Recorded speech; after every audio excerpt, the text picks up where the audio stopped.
Bismillahir Rahmanir Rahim. Welcome to you all on the 8th night of Muharram and the 8th night of our series. Tonight is a night of discernment. We have honored many kinds of deaths across these nights, but beauty itself can be a trap. A death can be made to look noble and still be a counterfeit. So tonight we learn to test what glitters, and then we sit with 72 lamps that would not flicker.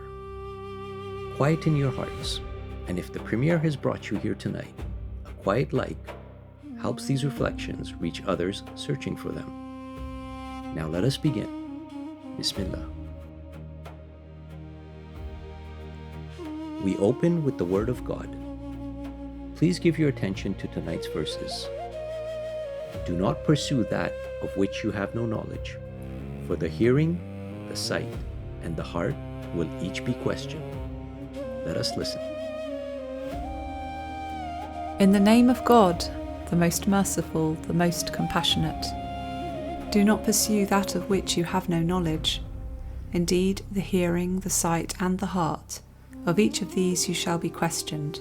Quran, Surah al-Isra, the chapter of the night journey, 17, verse 36. We belong to God, and to Him we return. Quran, Surah al-Baqarah, the chapter of the cow, 2, verse 156. And now our couplets. Poetry to draw the night's theme into the heart. Let the words rest a moment. Beauty was not the test, loyalty was. Many died with courage, few died for the truth.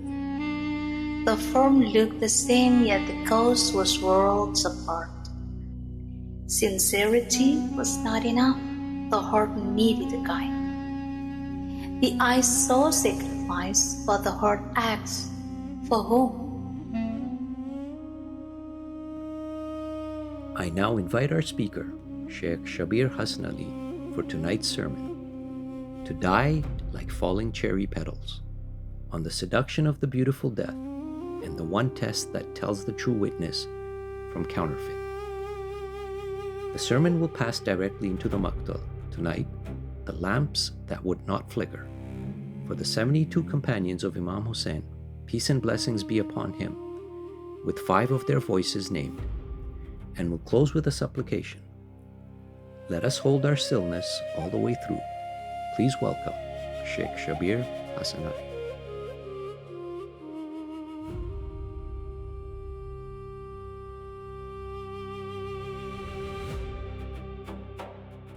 Okay, so I think it's good we start with Surah Al-Fatiha. Bismillahir Rahmanir Rahim, Alhamdulillahi Rabbil Alameen, Ar-Rahmanir Rahim, Maliki Yawmiddin, Iyaka na'budu wa iyaka nasta'in, ihdina as-sirata al-mustaqim, sirata alladhina an'amta alayhim ghayra al-maghdubi alayhim walad-dallin. Sadaqallahu al-'aliyyul 'azim.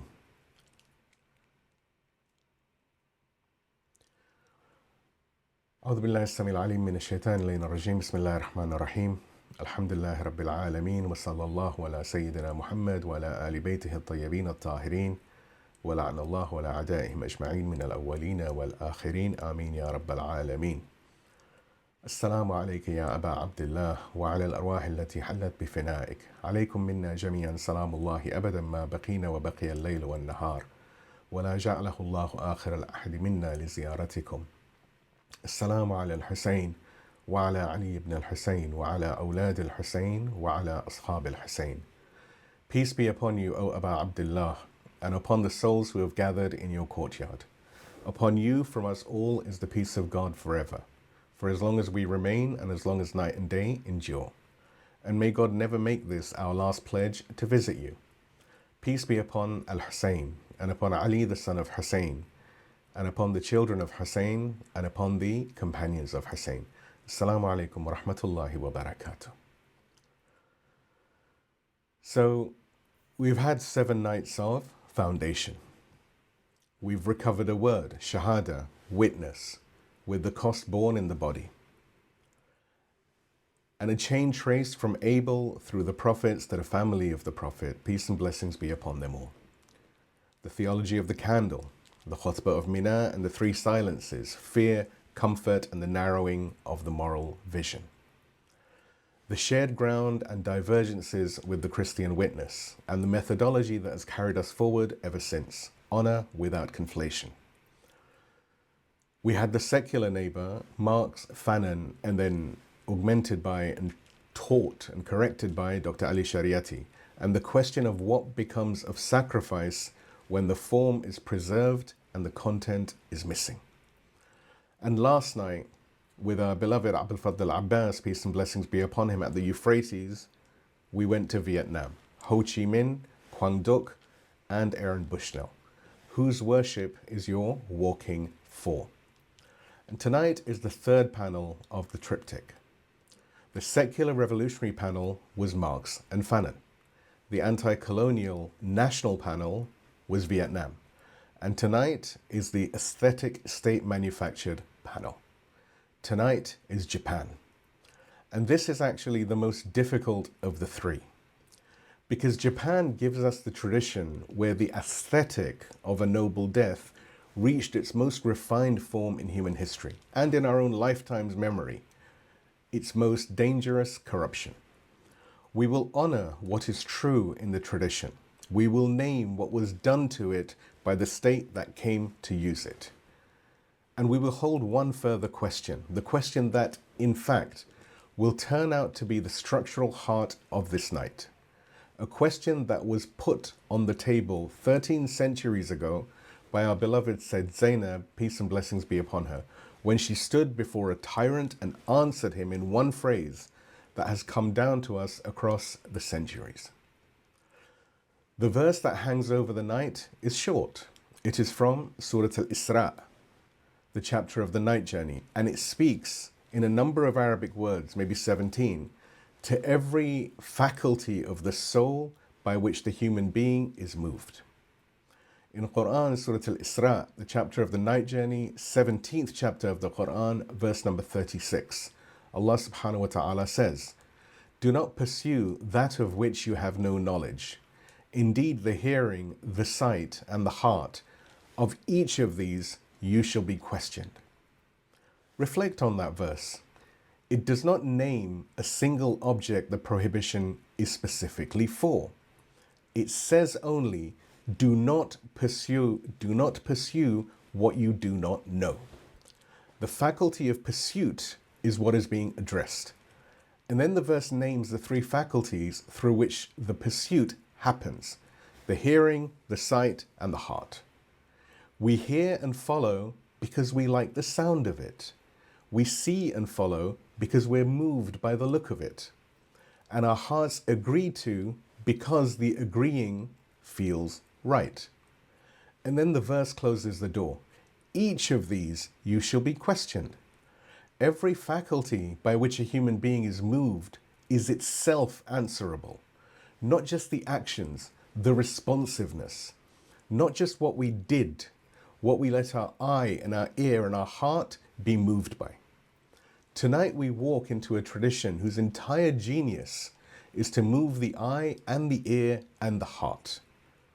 The Bushido of the samurai is one of the most aesthetically refined ethical systems any culture has actually produced.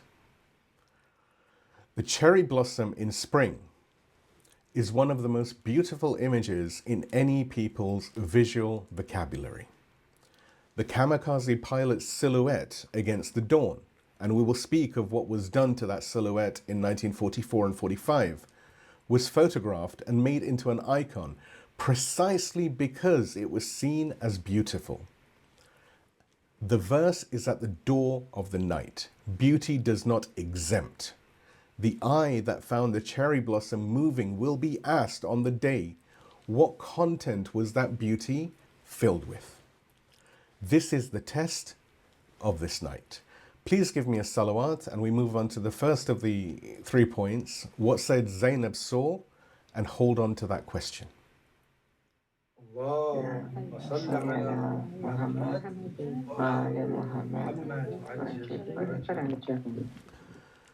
Before we walk into the Bushido and the cockpit, I want you to hold a question in your hearts for this entire night.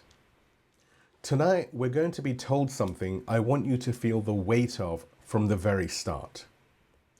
Beauty can be a trap. Truth is the only test. That is the takeaway. The night of Furqan, the night the congregation is taught the discrimination between the true witness and the counterfeit form of witness, which will be, inshallah, the next session. But hold on to the question for now.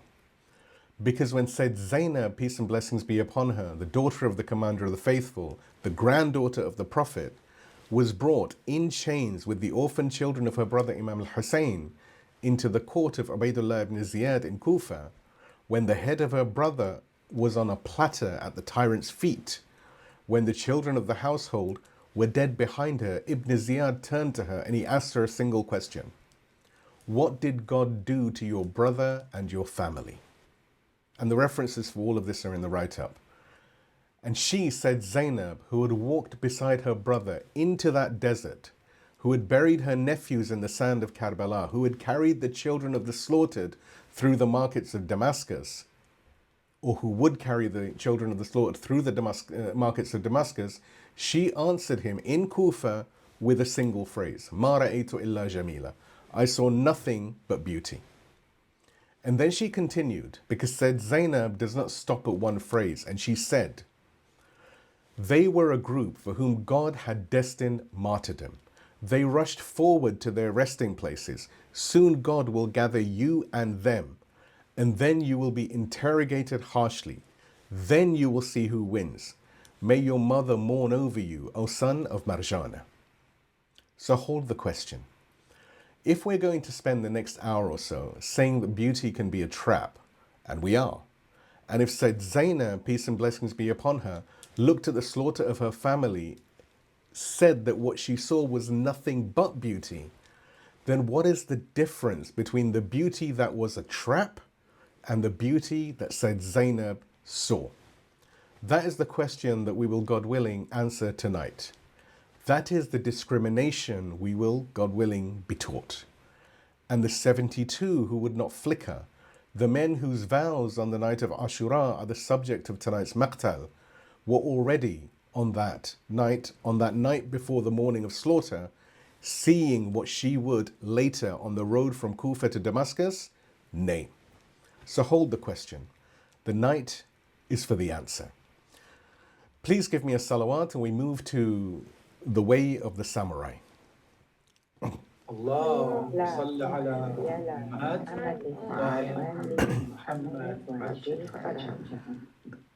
So we go to Saga Prefecture in southern Japan in the year 1716.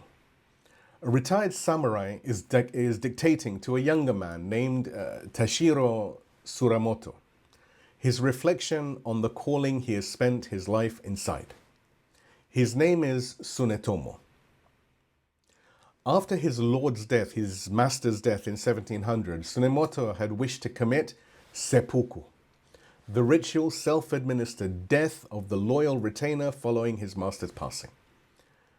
But the Tokugawa shogunate, the regime at the time, had by that time forbidden the practice by an edict. So Tsunemoto retreated. He shaved his head. He took the robe of a Buddhist monk. And for 20 years, he lived in retirement, training a younger generation of samurai whose own swords would, in the long Tokugawa peace, never see a single battle.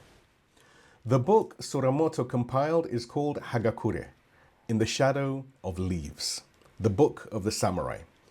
And here is the first thing I want you to feel before we read a single line from it. Hagakure is a peacetime book. Tsunetomo himself never fought a battle. He was, in the strict sense, a samurai with no employer and a sword with no enemy. The book he dictated is an aristocrat class meditation on readiness for death, written by a man whose own death readiness had been administratively forbidden, addressed to a class of warriors whose own swords would never leave their scabbards in earnest. And this matters, because what Tsunemoto wrote in retirement, what he meant as a meditation for retired warriors, would, 2 centuries later, or multiple centuries later, be picked up by a militarized Japanese state, severed from its own internal cautions and read as a battlefield manual. The misreading is the very seed of the corruption. And before the misreading, there is the book itself. And the book is serious. So we read it carefully before we say anything about what was later done with it. The opening of chapter 1 of Hagakure is the most universally quoted line in Japanese cultural history. It reads, and the references are all in the write-up, "The way of the samurai is found in death. When it comes to either or, there is only the quick choice of death. It is not particularly difficult. Be determined and advance." Most reception of Hagakure stops over there. The way of the samurai is found in death. Khalas. That is the line that gets carved into film posters. But Tsunetomo does not stop there. He keeps going. And what comes next is what most readers do not know. He continues, again, the references are in the write-up. This is still from chapter 1. He says, "To say that dying without reaching one's aim is to die a dog's death is the frivolous way of sophisticates. When pressured with the choice of life or death, it is not necessary to gain one's aim. To die without gaining one's aim is a dog's death and fanaticism, but there is no shame in this. This is the substance of the way of the samurai." The phrase "a dog's death," inujini in Japanese, is the term for a death without purpose, a death that achieves nothing. Tsunetomo is defending the dog's death. He is saying, yes, dying without gaining anything is what the sophisticates call fanaticism. So what? There is no shame in this. This is the substance of the way. This is the raw Hakagure ethos. Die anyway, even if it achieves nothing. And this is what the state will later seize upon. When the Tokotei is formed in October 1944, when 23 young men in Zero fighters are told to fly into American carriers, the state will not need to invent the doctrine that the dog's death is acceptable. Tsunetomo, centuries earlier, has already provided it. But, and this is the move that I want you to feel, Hagakure does not stop with the defense of the dog's death either. Listen to a different passage from chapter 1. Tsunetomo has been speaking of the samurai's daily mental rehearsal of his own death. And then, without warning, he suddenly says this. Again, the reference is in the write-up. He says, "Compassion is like a mother who nurtures one's fate. Examples of the ruin of merciless warriors who were brave alone are conspicuous in both past and present." Read that sentence again. Reflect on that sentence again. I'm going to say it once more because it's an important sentence. Compassion is like a mother who nurtures one's fate. Examples of the ruin of merciless warriors who were brave alone are conspicuous in both past and present. The merciless warrior who was brave alone, the exact human silhouette that the kamikaze program of 1944 to 1945 will later manufacture, is the profile that Tsunetomo names as ruin, not at nobility, as ruin. This is Hagakure's own internal warning against precisely what the state will later use Hagakure's name in order to do. And then, at the very end of the book, in a section called Late Night Idle Talk, Tsunetomo lays out his own 4 personal vows. And again, the references are in the write-up. He says, never to be outdone in the way of the samurai, to be of good use to the master, to be filial to my parents, to manifest great compassion, and to act for the sake of man. Note carefully the 4th vow. To manifest great compassion and to act for the sake of man. Not honor, not loyalty, not glory, compassion. Acting for the sake of mankind. This is the apex. This is the vow that in Tsunetomo's own structure crowns the other three. The fourth steps outside the path, the master, the parents, and addresses humanity as a whole itself. And here's the move that I really want you to feel. The kamikaze program, when it came in 1944, did not violate Hagakure on the surface. It violated Hagakure's own declared apex. The form survived. The cherry blossom, the readiness for death, the morning rehearsal, all of this could be preserved, while the apex was silently removed and discarded. Compassion as the highest declared principle was excised, and the surface, the form, was retained. This is precisely the methodology of every state-manufactured form of witness. The corruption of a tradition is not always the rejection of its surface. Sometimes it is the silent removal of its apex, while the surface and the veneer is preserved. Hold on to this. We will see this move again in the kamikaze program, in what was done to Karbala by certain late medieval embellishers, in what the empire of our own age has done to the vocabulary of democracy and freedom. The form has been preserved, but the apex has been silently removed. And now we come on to the Prince of Mito. 2 centuries after Tsunetomo, in 1900, a Japanese man named Nitobe, who was descended from samurai stock, and by then he was a Christian, published in English a book entitled Bushido, The Soul of Japan.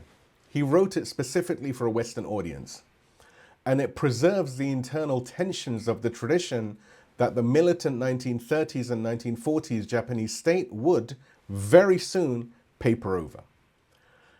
In chapter 2 on rectitude, or Ji, Nitobe writes, "Rectitude is the power of deciding upon a certain course of conduct in accordance with reason, without wavering, to die when it is right to die, to strike when it is right, when to strike is right." The references are in the write-up.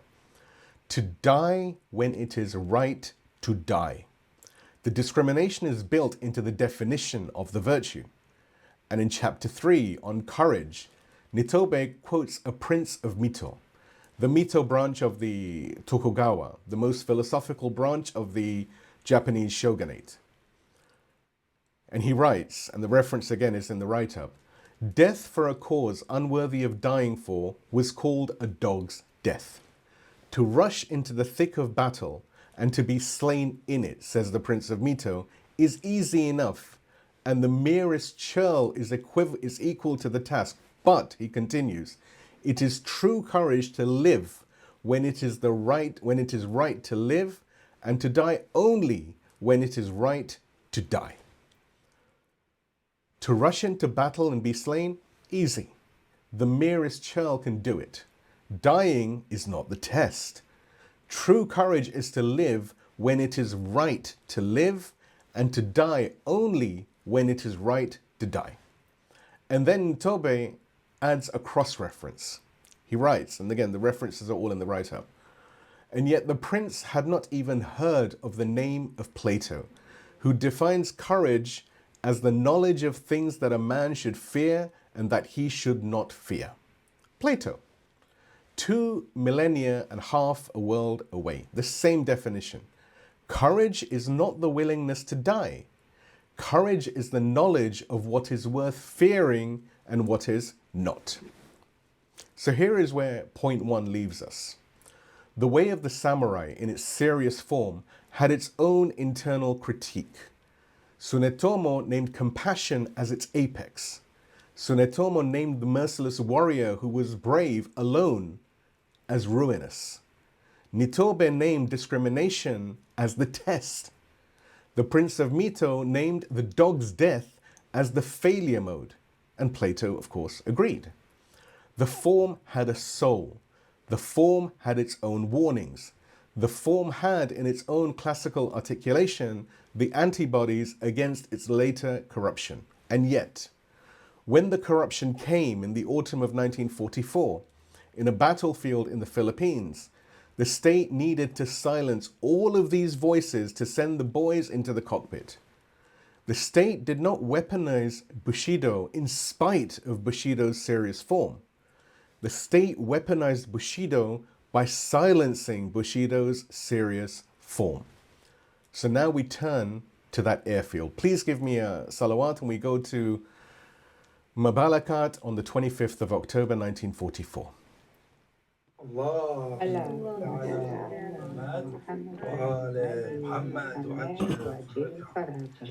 So on the 20th of October 1944 in Mabalakat airfield on the island of Luzon in the Japanese-occupied Philippines, Vice Admiral Onishi, a man we will return to before the night is over, has flown to Mabalakat to take command of the 1st Air Fleet.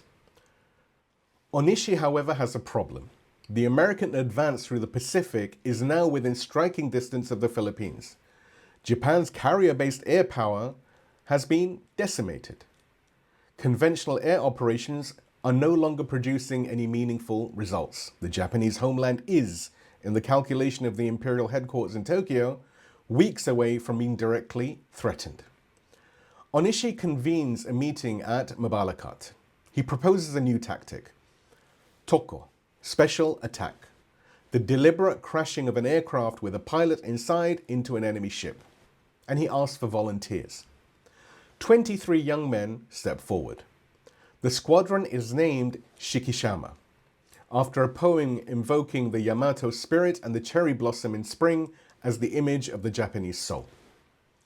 The first commander is Lieutenant Seki, 23 years old, a graduate of the 70th class of the Imperial Japanese Naval Academy, married only the previous spring to a young woman named Mariko, formerly an instructor at the Naval Air Group. When Seki is informed of his command, the eyewitness accounts say he bowed his head for 10 full seconds before he answered. And when he raised it, he is reported to have said, "Please do appoint me to this post." The Shikishama squadron flies its first sortie on the 21st of October. They locate no targets and they return. 3 more days of failed sorties.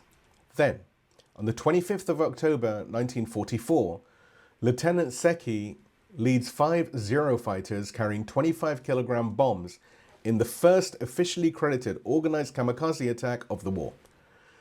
They strike the escort carriers of Taffy 3. The USS St. Lo is hit. None of the 5 returned. The program that began that morning would, by August of the following year, have killed approximately 4,000 young Japanese men in cockpits. And the program had a name, Tokotai.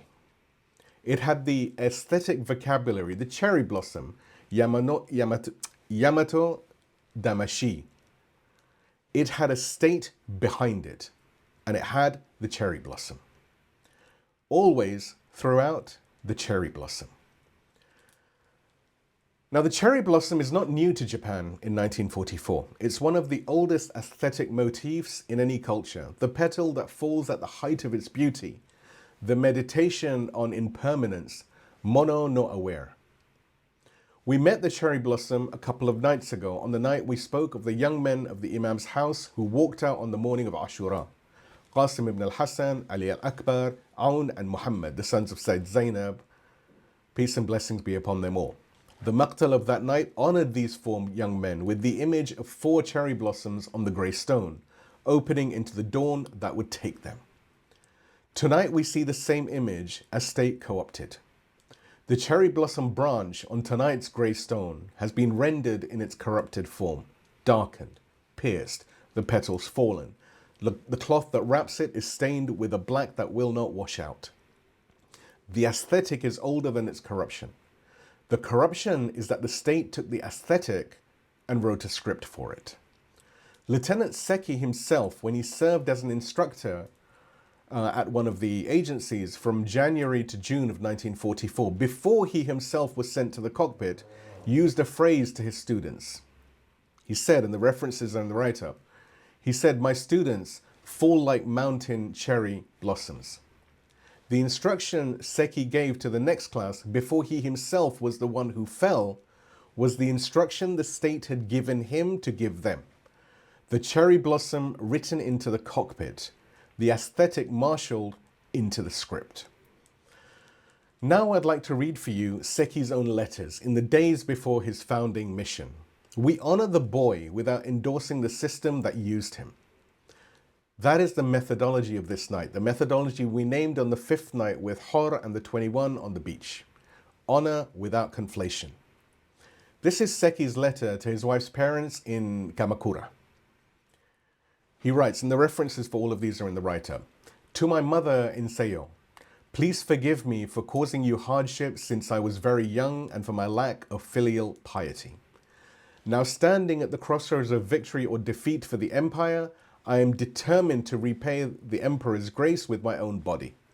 There is nothing that surpasses this as the long-cherished desire of a military man. I am determined to repay the emperor's grace by carrying out a Tayatari, meaning a body crashing, attack on an aircraft carrier with my own body for the Empire of Japan. Everyone take care, Yukio. His name was Yukio Seki. The references are in the write-up. Note the technical word, body crashing, Tayatari. The military engineering term, the action the state was asking him to perform. Spiritualized in the propaganda, engineering language in the cockpit. And here is Seki's letter to his wife of a mere 7 months, the woman he had married only the spring before, Mariko. And he writes, and the reference again are in the write-up. Dear Mariko, I am truly sorry for going to fall without being able to do anything for you. Even without words, I think you, with readiness as the wife of a military man, are sufficiently able. Please keep in mind to show filial piety to your parents. I write now before my departure while many memories come to me. I hope Emi and her young boy also will be in high spirits. Yukio. 3 sentences for the wife of his life. 2 paragraphs about her parents and her sister. The script the state has given him does not have a room for the marriage of 7 months. The boy is delivering the form because the form is what the state requires. The interiority is silently overwritten. This is what the cherry blossom in the state's hands looks like. Let's now look at the letters of 3 boys. Now I want to read you the final letters of 3 other young men, 3 of the 4,000 who would die in the program between October 1944 and August 1945. 3 boys in 3 different registers of what the state was overwriting in them. Honor without conflation, applied with extra care over here. We honor the boys. We name what was done to them. We do not flatten them into either being heroes or victims. And the source for all 3 letters is the Manoa Journal, volume 13, number 1, and the references are written in the write-up. First of all, you have Captain Adachi Takuya, who was the seduced. The first letter is from Captain Adachi Takuya. He was killed in the Okinawa area on the 28th of April 1945 at the age of 23.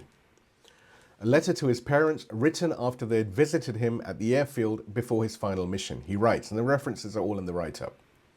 He writes, the difficulty of the journey you made to see me was clearly evident in your disheveled hair and in the hollows under your eyes. It made me want to bend my knees and worship before you. In the wrinkles on your brows was vivid testimony of the pains you took to raise me. When you took my hand and passed it over your chilblains, I experienced a sense of profound peacefulness, unlike anything I have experienced since joining up. Like being a baby again and longing for the warmth of a mother's love. It is because I bask in the beauty of your deep devotion that I can martyr myself for you. For in death I will sleep in the world of your love. Even if I should die, it will be with a peaceful spirit. The war zone is where these beautiful emotions are put to the test. If death means a return to this world of love, there is no need for me to fear. At 1600 hours, our meeting was over. Watching you walk out of the gate, I quietly waved goodbye.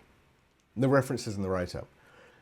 This is the most aesthetically beautiful letter in the entire corpus of human grief within this context that I've seen. And precisely for that reason, it is the most dangerous. You see, this boy was sincere. Every word he wrote, he meant. The form of his letter is consummate, and the script he is delivering is the state's. The state did not need to manipulate his sincerity. The state needed his sincerity to be real. Real sincerity, channeled through a script the state had written, was what put him in the cockpit. He thought he was dying for his mother's love. He was dying for an empire that by April 1945 was already 3 months from collapse. This sermon's job is not to mock him or to insult him. The sermon's job is to grieve for him while naming the system that turned a son's love for his mother into a weapon. Next, we look at Captain Furukawa Takao. The second letter is from Captain Takao, killed in the sea of Kagoshima on the 21st of April 1945, aged a mere 25. A native of the Saga prefecture, the same Saga, the same province where Tsunetomo dictated Hagakure centuries earlier, that we went through earlier within this session. He wrote a letter to his pregnant wife. The closing sentence is what the night turns on. He writes, and the references again are all in the write-up. He writes, "Now more than ever, the fleetingness of human life astonishes me, but I have become a much stronger person. You too must become strong. Wait for me. I will return without fail. Until you've safely given birth to our child, I have no intention of dying easily."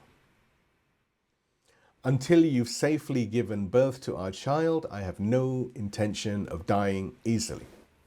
This is the boy who resisted the script. The voice of the kamikaze program had to drown out. The young man who wanted to live to see his child born, and the system killed him anyway. His son Takashi was born in the months following his death.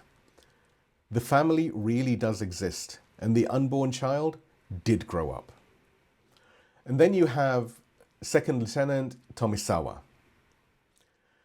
And this is, of course, the third letter. This was just before Second Lieutenant Tomisawa's final mission.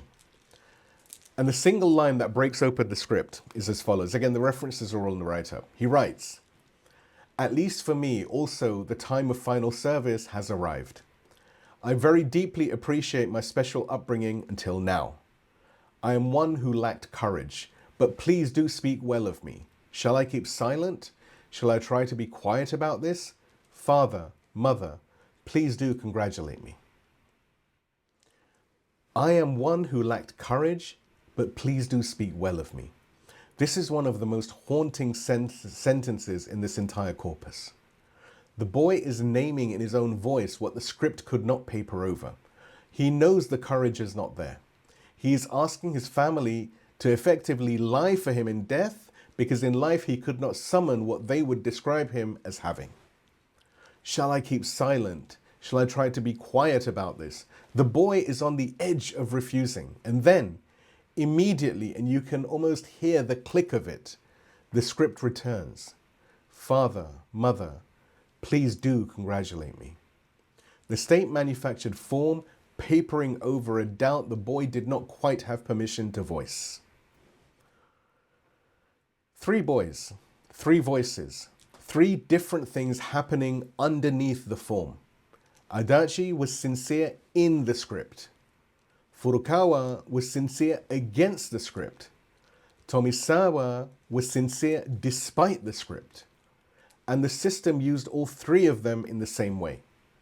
The state did not need any one of these boys to feel any one particular thing. The state needed them in the cockpits. The form is what was important, is what mattered. The boy was used regardless of what the boy felt. This is what state-manufactured form looks like when you look at it closely. And it is exactly the thing, said Zainab, peace and blessings be upon her, the question we've been holding from the start of this evening, would later refuse to call beauty. But before we move on, there's one more letter from the kamikaze period. Not a pilot's letter, but the architect's. Vice Admiral Onishi, we mentioned him earlier. By the spring of 1945, the Tokotai program he had instituted had taken approximately 4,000 young Japanese lives. The American advance continued. The bombs that would fall on Hiroshima and Nagasaki, and we will speak of those bombs momentarily, were already in their secret being prepared. On the 15th of August 1945, Emperor Hirohito broadcast the surrender of Japan. The war was over. The next day, Onishi entered his official residence in Tokyo. He took up the tanto, the short blade that is traditionally used for seppuku, which is the ritual, the ritual for self-administered death. And he committed the ritual self-administered death, but he did so without what we call a kayashakunin. The kayashakunin is the second swordsman in this ritual whose role is the mercy cut that ends the suffering. This is the mercy that is built into the form. Onishi refused the kayashakunin. He suffered for more than 15 hours. He died in the early morning of the 17th of August. The note he left was addressed first to the spirits of the Special Attack Corps, to the 4,000 boys he had ordered to die. And he wrote, and again, the references are all in the write-up, and he wrote the following: to the spirits of the Special Attack Corps, I offer my deepest gratitude. You fought well. Believing in our ultimate victory, you scattered like blossoms, becoming human bullets. Yet that belief was not fulfilled. By my death, I seek to atone before the spirits of my former subordinates and their bereaved families. The reference, like I said, is in the write-up. And then he turned his note to the youth of Japan. And he wrote, and again, the references for this are in the write-up. He writes, after my death, if you act rashly, know that recklessness aids the enemy. If you heed the imperial will, exercise self-restraint, and endure hardship, then my death will have meaning. Even in endurance, do not lose the pride of being Japanese. In peacetime, continue to uphold the spirit of the special attack. For the welfare of the Japanese people and for the peace of all humanity, strive to do your utmost. Listen to what the architect has just said. If you act rashly, know that recklessness aids the enemy. The man who institutionalized the dog's death as a program of the state, in his final act with his abdomen torn open and the mercy killing refused, condemns the rash sacrifice that he himself had ordered. Even in endurance, do not lose the pride of being Japanese. Endurance, gaman in Japanese, the long, patient bearing with, that is the opposite of the explosive, beautiful gesture the cherry blossom is meant to symbolize. The architect of the cherry blossom program, in his last words, told the youth, to choose endurance over this type of sacrifice. For the peace of all humanity, strive to do your utmost. Peace. Peace, not victory, not the resurrection of the empire. Peace of all humanity. The architect, in the final clause of his note, pointed to his nation exactly towards what Tsunetomo 3 centuries earlier had named in his 4th vow, to act for the sake of man. Even the architect of the cockpit, in his last act, condemned what he had built. He fell on his own blade. He refused the mercy cut. He suffered for 15 hours and he died saying, peace and endurance, and the 4,000 pilots whose death he had ordered remained dead. Please give me a loud salawat and we move on to the sister poet 40 years before.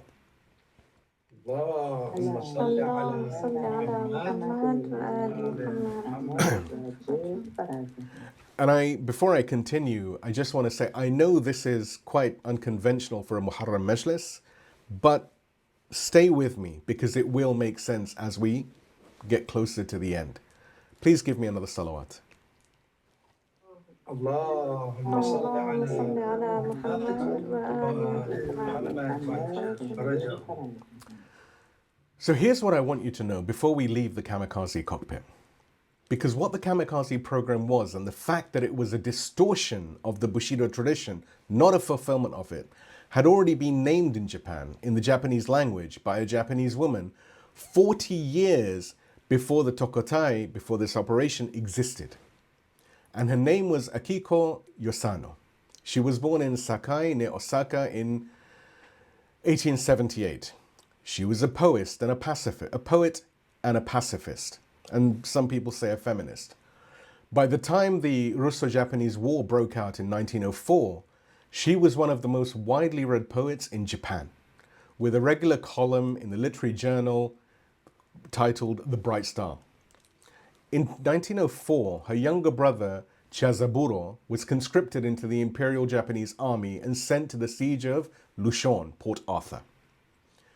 In September 1904, while her brother was still in the siege lines, Yosano published in the magazine, in the Bright Star, a poem addressed to him called You Must Not Die, or in Yamazaki's translation, Prithi Do Not Die. It was at the time regarded as an extremely unpatriotic poem. In some quarters of the Japanese public, it was called treasonous. Yosano was monitored by the authorities for the rest of her life. And the poem became, after the Second World War, one of the most beloved anti-war poems in the Japanese language.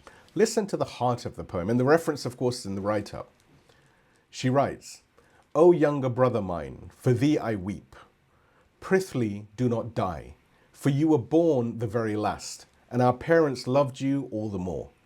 Yet they made thee grasp a blade in hand, taught thee kill a man thou shall, kill a man and die you too, groomed you thus to age 24.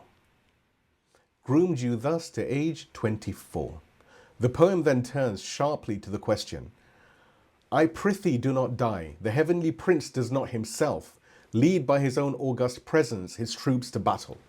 For to command that men shed blood of men and die following the beastly path, and tell us death be the glory of men. If his highness's heart be compassionate, how could he truly think it so? The heavenly prince, meaning the emperor, does not himself lead by his august presence his troops into battle. The emperor is sitting in Tokyo, and the boys he has ordered into the trenches are dying for an empire whose ruler does not put his own body on the line. To command that men shed blood of men and die following the beastly path, and tell us death be the glory of men. Listen very carefully to the phrase that Yosano uses, the beastly path. The Japanese term in the original is chikushodo, the way of beasts. In Japanese Buddhism, chikushodo is one of the 6 realms of rebirth, the realm of beasts. The realm into which the soul descends as a punishment for living an animalistic life of unreasoning violence. It is the Buddhist condemnation of mindless killing. Yosano has just used the same theological vocabulary the Bushido tradition used for the dog's death and applied it to state-manufactured death itself.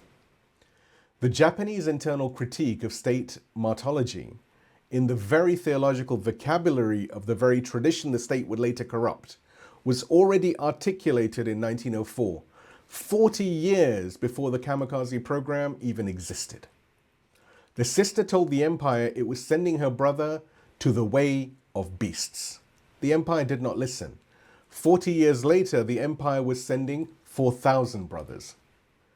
The cherry blossom of Tsunetomo's apex of compassion, the Prince of Mito's true courage to live when it is right to live, the sister poets Do Not Die, the architect's own dying repentance.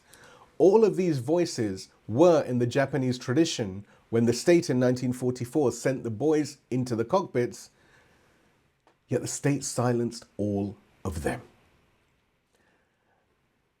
And now we look at the other empire. Before we turn from the cockpit to the corrective night, which is the next session, before we walk to the question, Said Zainab put on the table at the very start. Let us name what was happening in those very same 9 days, the 9 days of August 1945, from the bomb that fell on Hiroshima to the surrender Japan accepted at the Imperial Conference. Because to name one empire's state-manufactured death without naming the other would be to honor the dead unevenly. In those same 9 days, from Hiroshima to surrender, while Vice Admiral Onishi was watching his empire collapse all around him and preparing himself for the blade with which he would 2 days later refuse the mercy cut, 2 American bombs fell on 2 Japanese cities. The 6th of August 1945, Hiroshima. By the year's end, some 140,000 souls had returned to their Lord. And the 9th of August 1945, Nagasaki. Some 74,000 more, including, in a cruel historical irony, the largest community of Japanese Christians in the world, descendants of the underground church that had survived the Tokugawa persecutions for 2 centuries. The bomb fell less than a kilometer from the cathedral. The American president at the time was Harry S. Truman. On the 11th of August 1945, 5 days after Hiroshima, 2 days after Nagasaki, Truman wrote a private letter to a representative of the Federal Council of Churches who had protested the bombing. Listen to what the President of the United States wrote by his own pen, and the reference is in the write-up. He wrote this: "Nobody is more disturbed over the use of atomic bombs than I am, but I was greatly disturbed over the unwarranted attack by the Japanese on Pearl Harbor and their murder of our prisoners of war. The only language they seem to understand is the one we have been using to bombard them." This is the important bit. When you have to deal with a beast, you have to treat him as a beast. The same word, beast, the way of beasts. Yosano had named the path of beast as what the empire was sending its young men to. Truman named the people on whom his bombs fell as themselves the beast that were to be treated as beasts. And this also has echoes with what the Zionist regime speaks about when it speaks of Gaza, when it speaks of Lebanon, when it speaks of Iran, when it speaks of the entire world. They use the term Amalek. The Japanese used the term beast, and so did Truman. The dehumanization that Yosano had warned was being done to her brother by his own empire was being done to her people by the opposing empire 40 years later. And now I have to tell you something that popular American and Western narratives do not preserve. The American government in the summer of 1945 already knew that Japan was seeking to surrender. The historian I name is Hasegawa, professor at the University of California in Santa Barbara, in his book Racing the Enemy, Stalin, Truman, and the Surrender of Japan, published by the Harvard University Press, 2005. The findings in summary: Japanese Foreign Minister Togo had, on the 12th of July 1945, 3 weeks before Hiroshima, instructed his ambassador in Moscow to request Soviet mediation for peace. The emperor himself authorized this approach. American cryptanalysts had broken the Japanese diplomatic code. The magic intercepts were briefed to Truman at Potsdam. Truman knew by the 17th of July that Japan was seeking surrender through Soviet channels. The American Secretary of War, Henry Stimson, drafted a proposal that would have clarified the surrender terms to allow Japan to retain the imperial institution. Stimson believed this clarification would have allowed Japan to surrender without the bombs. The proposal was set aside for political reasons, for post-war order with the Soviet Union, for reasons that had nothing to do with saving lives. The Potsdam Declaration contained no mention of imperial preservation. The Soviet Union entered the war against Japan on the 8th of August 1945 between the two bombs. The Soviet offensive collapsed Japan's last major army group within days. The imperial conference that finally accepted the Potsdam terms convened after the Soviet entry, not after Hiroshima. Hasegawa's conclusion is as follows: the Soviet entry into the war was at least as decisive as the atomic bombs in breaking the Japanese leaders' deadlock. The bombs were one factor among several in a process where the alternative path, clarifying surrender terms while accepting Soviet entry, was rejected by the US and the Allies on political grounds, which is to say, there is no clean side in the August of 1945. There is the cockpit on one side with its young men and its overwritten interiority, and there is the bomb bay door on the other side with its decision makers and its rejected alternatives and its language of beasts. Both forms are state manufactured. Both ended bodies the empires considered expendable. The architect of the cockpit, Onishi, repented in his last act.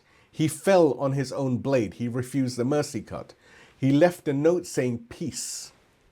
The architect of the bomb, Henry Truman, lived another 27 years until 1972. He never, in any public statement or any declassified private correspondence, expressed regret for the bombs. He went to his grave and to hell defending them. Tonight we honor the death of both. The 4,000 kamikaze pilots, the 214,000 of Hiroshima and Nagasaki. And we name the systems that killed them without conflation and without the selective honesty that would let one empire off the hook to convict another. The cockpit and the bomb bay door.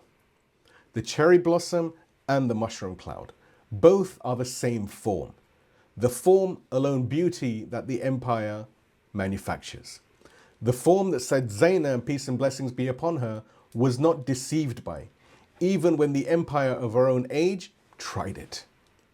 And before this Muharram is over, we will hear of yet another empire whose state-manufactured death has been the greatest atrocity of our time. And we will name what stands against it. Tomorrow night, the catalogue. The night after, the climax. The Arba'in sessions. The unfolding. Tonight is the seed for all of those. And so now we return to the question that we have been holding all night. The question that Said Zainab put upon the table. Please give me a very loud salawat and we move on to what Said Zainab saw. اللهم صل على محمد وآل محمد عجل رجعهم. So let us return to the court of Ubaydullah ibn Ziyad in Kufa. And the narrator of this scene is someone called Bashir ibn al-Khuzaym al-Asadi, a Kufan poet who was present that day.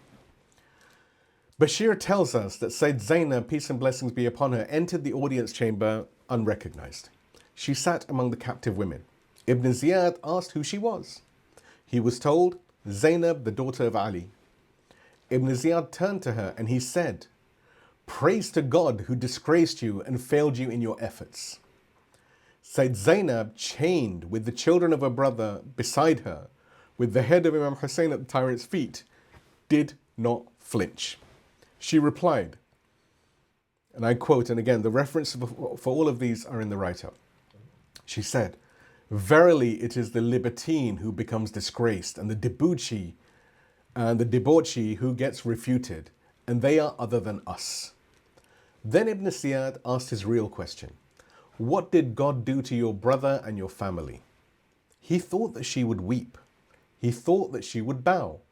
He thought that she would say what every other captive in his court had said. Said Zainab, however, did not weep. Neither did she bow. She answered him with the phrase we have been holding all night. And again, the reference for this is in the write-up. She said, I saw nothing but beauty. They were a group for whom God had destined martyrdom, and they rushed forward to their resting places. Soon God will gather you and them, and then you will be interrogated harshly. Then you will see who wins. May your mother mourn over you, O son of Marjana. The narrator says Ibn Ziyad became furious, as if he decided to kill her on the spot. One of his attendants intervened and whispered that a lady cannot be punished for her words. He restrained himself. He did not kill her. But the answer she had given him was the answer that traveled. It is the answer we are still receiving 14 centuries later in this call, on this night. I saw nothing but beauty. So what was this beauty that she saw? Because if everything we have spoken of in the last hour is true, if beauty can be a trap, if the cherry blossom in the state's hand was a counterfeit, if the 4,000 cockpits in the 2 cities and the 15 hours at Onishi's seppuku, and the silent sister poet's verses and the architect's unrepentant bombs are all form alone beauty, what kind of beauty was it that Sayyid Zainab saw at Karbala? There are 2 types of beauty. The first is the beauty that the state manufactures, form alone beauty. The cherry blossom whose petal fall is choreographed into a script. The kamikaze pilot's silhouetted photograph used against the dawn. The mushroom cloud that Robert Oppenheimer watching the Trinity test in 1945 even was compelled to quote from the Bhagavad Gita to describe, "Now I am become death, the destroyer of words." Even the architect of the bomb reaches for the aesthetic. The Bushido aesthetic, when severed from its content. The Takfiri suicide attack's sincerity vocabulary. The Tatbir blades grief performance. The social media aesthetic of mourning that we will hear of tomorrow night. This kind of beauty has no fixed content. This is the trap. The second is the beauty that Sayyid Zainab saw. And listen carefully now, because the discrimination we're about to make is the discrimination the night has been working toward. Sayyid Zainab did not deny the surface. She did not pretend the field of Karbala was anything other than an atrocity. The bodies of her family lay broken upon the sand. Her infant nephew, Abdullah ibn al-Husayn, Ali al-Asghar as we say, peace and blessings be upon him, had been killed in his father's arms by an arrow through his throat. The tent of the household had been burnt around them. Sayyid Zainab saw all of this. She would later, in the court of Yazid in Damascus, name every single act of it in detail. And she would make Yazid, may God curse him, may God's mercy be far from him, weep at that recitation. She did not flinch from the surface. And this is the discrimination we are now learning. She saw beneath the surface to the truth. The truth that her family had stepped forward with their eyes wide open to fulfill what God had written. God had written the killing of them. They came forth to their resting places. The truth that the witness was complete. The divine decree of God was being fulfilled. She held upon both. She did not collapse one into the other. The surface was atrocity, and the content was the most beautiful thing the human earth has ever seen. She held both, and that is what the trained eye sees. The surface is what it is. The truth beneath the surface is the beauty. And here is the heart of the night. Here is what the truth was that she saw, what it consisted of. Listen very carefully now. The beauty that Sayyid Zainab saw was the beauty of the 72's loyalty. Not the loyalty of the soldier to his commander. Not the loyalty of the subject to his emperor. Not the loyalty of the kamikaze pilot to the Tokotai or the imperial will. Not the loyalty of the citizen to a flag. Not even, and listen very carefully here, not even the loyalty of the companion to a man as such. The loyalty of every one of the 72, Muslim bin Awsaja, Habib ibn Madahir, Sa'id ibn Abdullah, Zuhair ibn Qayn, Burair Hamadani, peace and blessings be upon them all, and others, the loyalty of every one of them was to God himself, to the truth God had revealed, and to Imam al-Husayn, as the Imam of their time as the proof of God upon his hearth. That is what beauty is. That is what no empire can manufacture. That is what the kamikaze program, for all of its aesthetic perfections, could not and would not be able to produce. This is what the 72 had already, fully and completely, on the night their vows were tested. And tonight, in the breath that follows, we will hear in the Maqtal, with each of those 5 companions named, we will hear what was said when the master of the witnesses, peace and blessings be upon him, gathered them all together and offered them their freedom. And that is what Sayyid Zainab would later, in the courts of the tyrants, name the 72, first of all, the kamikaze were emperor loyal soldiers. But the 72 were God loyal witnesses. And that is the difference. The form may look similar superficially and from the outside, but the content is an infinite distance apart. The kamikaze pilot's loyalty was to a man, Hirohito, who was about to surrender to a polity that would within months be entirely dissolved, to an aesthetic, the cherry blossom that the state had written into the script. The 72's loyalty was to God himself, to the truth that he had revealed, and to the Imam that he had appointed. That loyalty does not dissolve when the empire falls. That loyalty is the form God himself has filled with his own content. That is the beauty the eye trained by faith perceives. That is what Sayyid Zainab saw. The night teaches us to see as she saw. So we now ask the question Sayyid Zainab's discrimination has commanded. By what test do we know which beauty we are seeing? That is the test we now turn to. Please give me a loud salawat and we move on to the last point, which is form alone is not the test.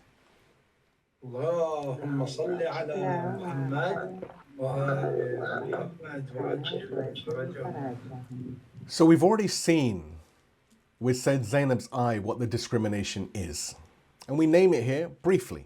Form alone, beauty, is not the test. The cherry blossom in spring is beautiful, but written into a Tokatay script, it is the trap. The kamikaze pilot's silhouette against the dawn is beautiful, but the photograph the state took of it is a trap. Even the mushroom cloud that Oppenheimer reached for the Bhagavad Gita to describe, even the architect of the empire's atrocity reaches for the aesthetic when he tries to name what he has done. That is form alone beauty. That is the trap. The master of witnesses, peace and blessings be upon him, did not die form alone beautifully. 3 days without water, his children dying around him. The surface of his death was absolutely atrocity. And yet through the eye of Sayyid Zainab, trained, the content of his death was the most beautiful thing the human earth has ever seen. Form alone is not the test. Secondly, the second test that we set aside is sincerity is not the test either. Adachi, who we mentioned earlier, was sincere, and the state used his sincerity. Furukawa was sincere when he refused. The state used his sincerity by killing him anyway. Tomisawa was sincere when he summoned what he could not find. The state used his sincerity by writing the script he then performed. All three sincerities were used the same way by the system that wrote their script.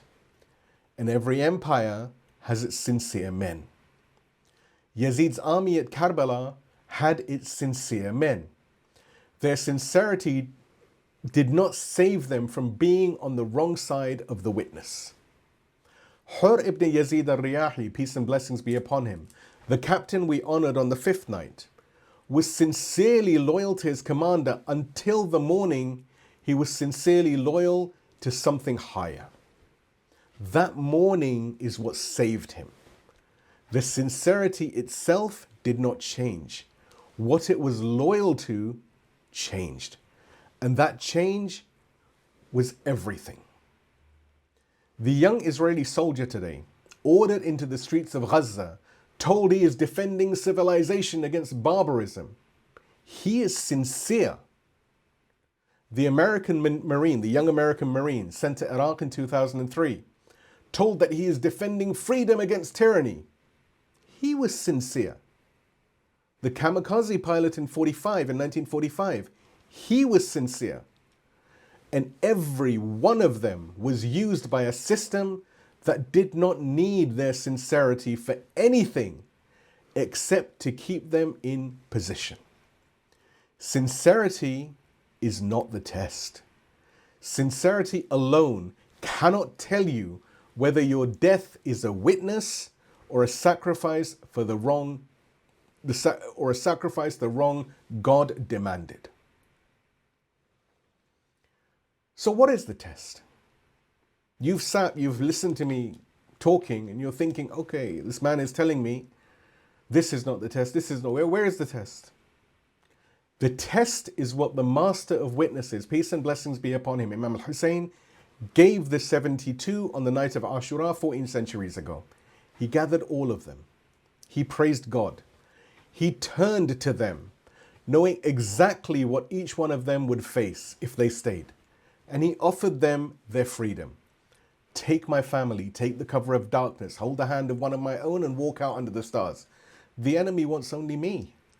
And one by one, beginning with Abul Fadl al-Abbas, peace and blessings be upon him, then the sons of Aqil, whom he specifically permitted, and they refused, and then the 72 who were not family, Muslim bin Awsaja, Sa'id ibn Abdullah al-Hanafi, Zuhair ibn Qayn al-Bajali, Habib ibn Madahir, Burayr ibn Khudayr al-Hamadani, peace and blessings be upon them all, and all of the rest. Every one of them refused. Each of them in their own register, each of them with their eyes wide open, each having been given a way out. This is what the test is. Not beauty, not sincerity.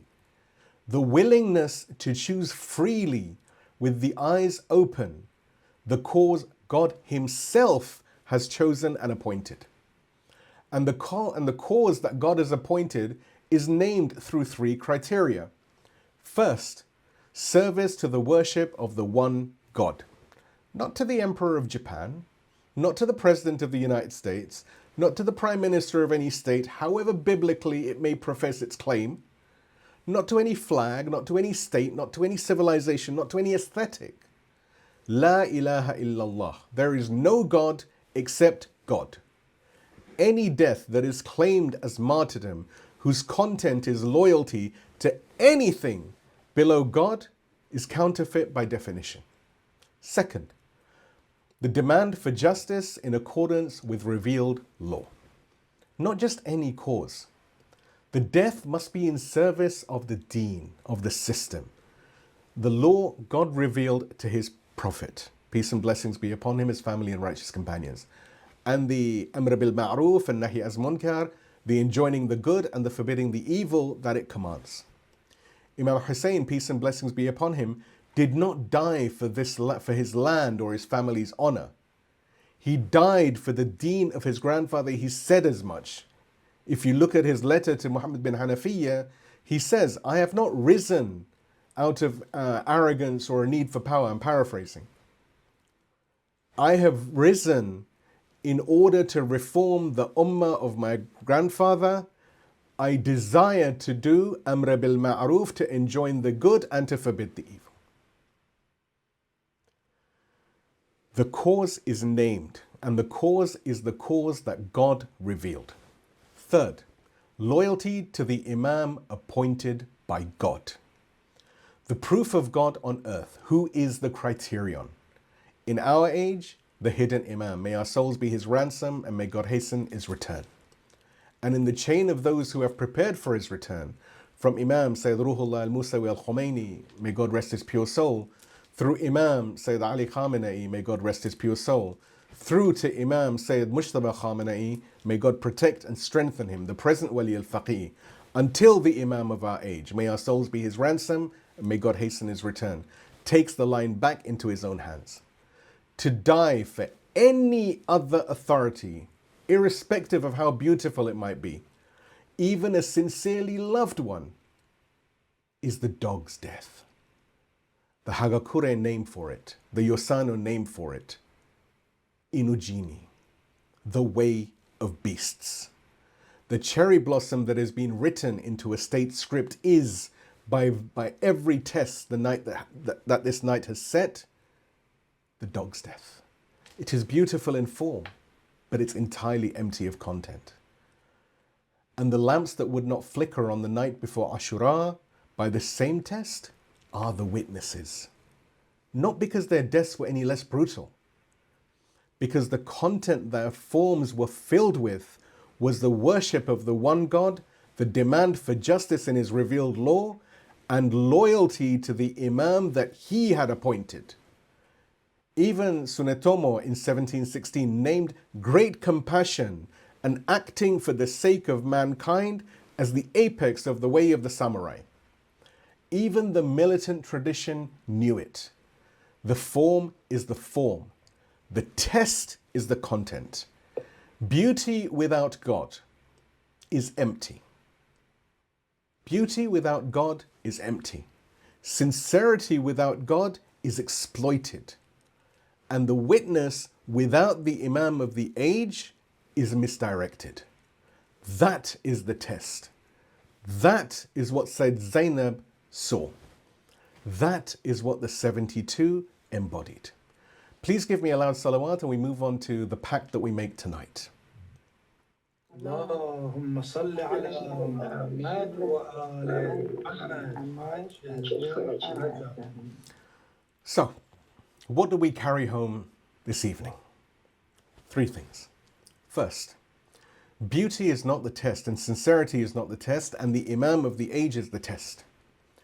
When you watch the news this week and you see a young Israeli soldier declaring that he is defending his civilization, ask the test of his cause. When you see a young American Marine declaring he is fighting for freedom, ask the test of his cause. Every cause but the one whose content is the worship of the one God, the demand for justice in his revealed law, and the loyalty to the Imam that he has appointed, every cause but that one is, by tonight's test, the dog's death.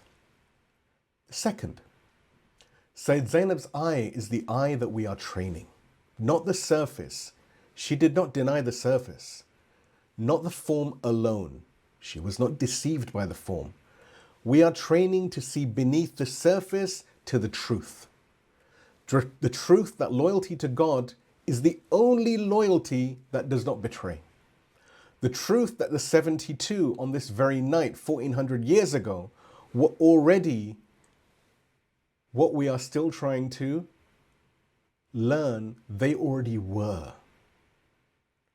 And the third point, honor without conflation.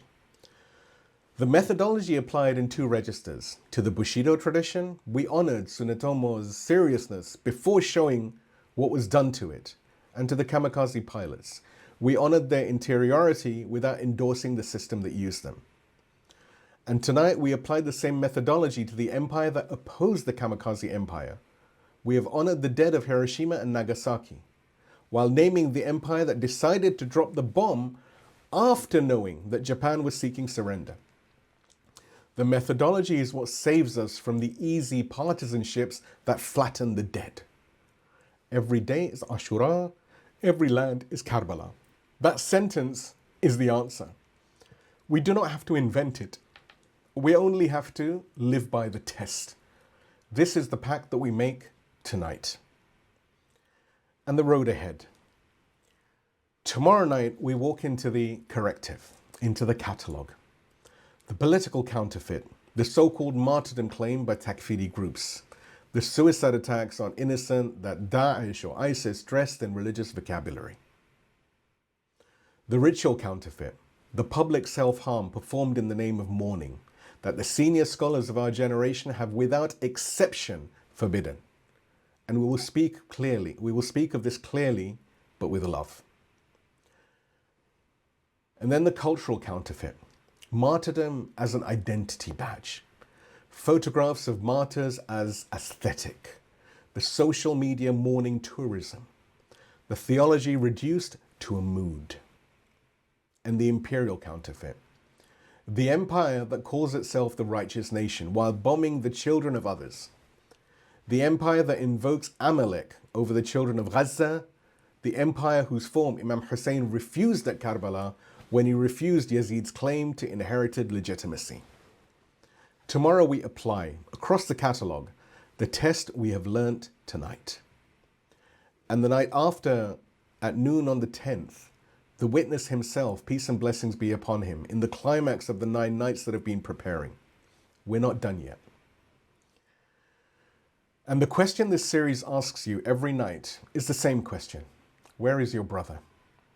Tonight we ask it of the field of Karbala on the 8th of Muharram, where the 72 have already chosen.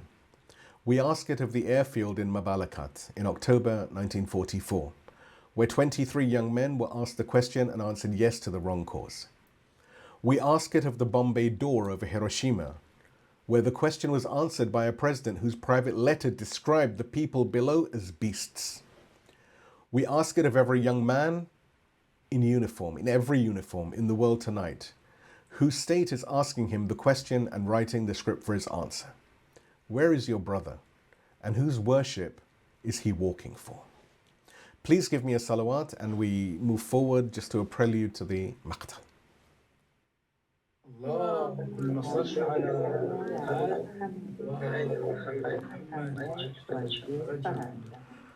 So I bring you this hour to a night that in the Chronicle is 2 nights from this one. The night I bring you to is the night of Ashura, what we call Tasu'a or the Laylat Ashura. The night that precedes the morning of the slaughter. The night when, in the chronicles such as Lahuf and Ayatollah Shahri preserves them for us, Imam Husayn, peace and blessings be upon him, gathered his companions, praised God and offered them their freedom. But that night is not tonight. Tonight is the 8th of Muharram. We are 2 days from the morning of the slaughter. The water has been cut from the camp for a day. The voices of the children are beginning to thicken in their throats. Imam Husayn, peace and blessings be upon him, has not yet gathered his companions for the test. The lamps in his camp are still lit. The night of the test is 2 nights from this one, Laylat Ashura. The night the lamps will be extinguished and the men will be told they are free to leave. The night of permission, the night the 72 will choose.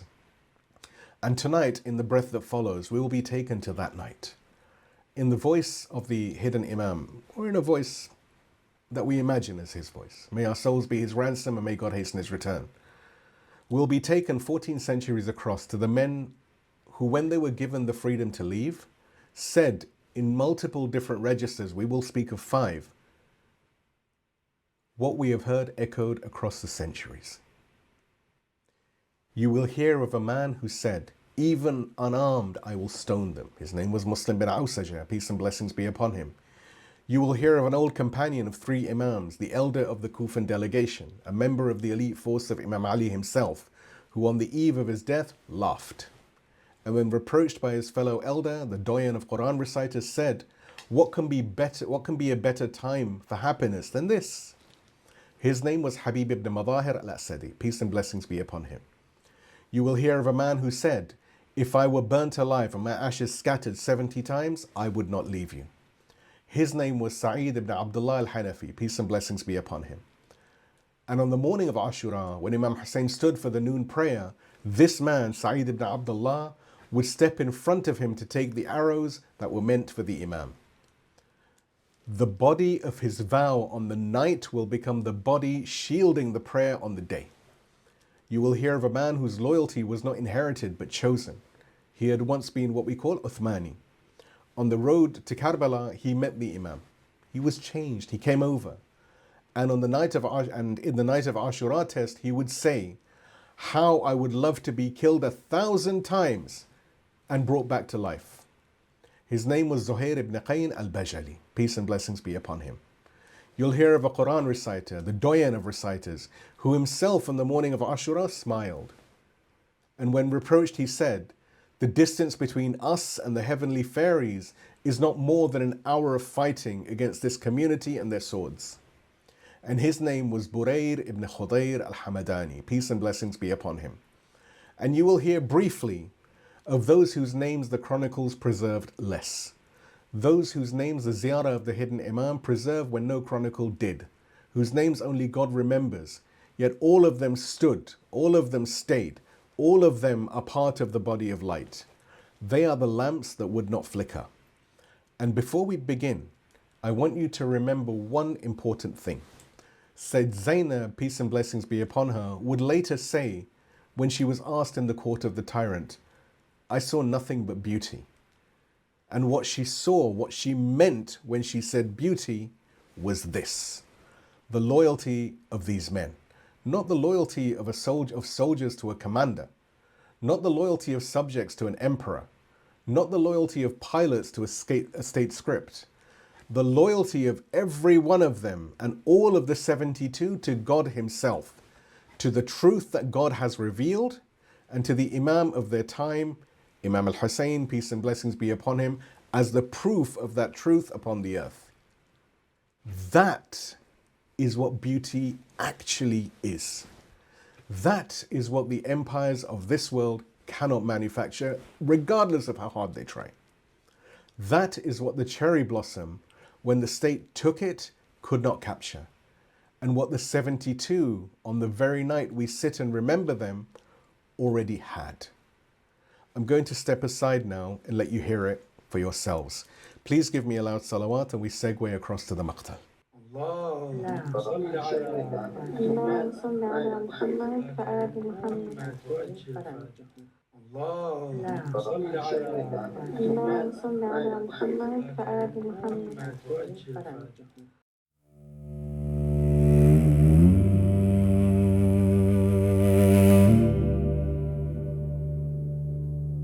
I come to you tonight, my beloved, the way I have come every night of this Muharram. From behind the veils, from the place no eye has yet seen, from the long patient hour of the occultation in which I am kept by my Lord, until the appointed time, when the appointed time arrives and the appointed earth is ready and the appointed people are standing. The taper is on the grey stone where it has been since the first night. It has not gone out. It will not go out. You should know that, my beloved. In the 8 nights you have walked through this Muharram, no one has been able to put it out. Not the empire, not the army, not the long centuries since.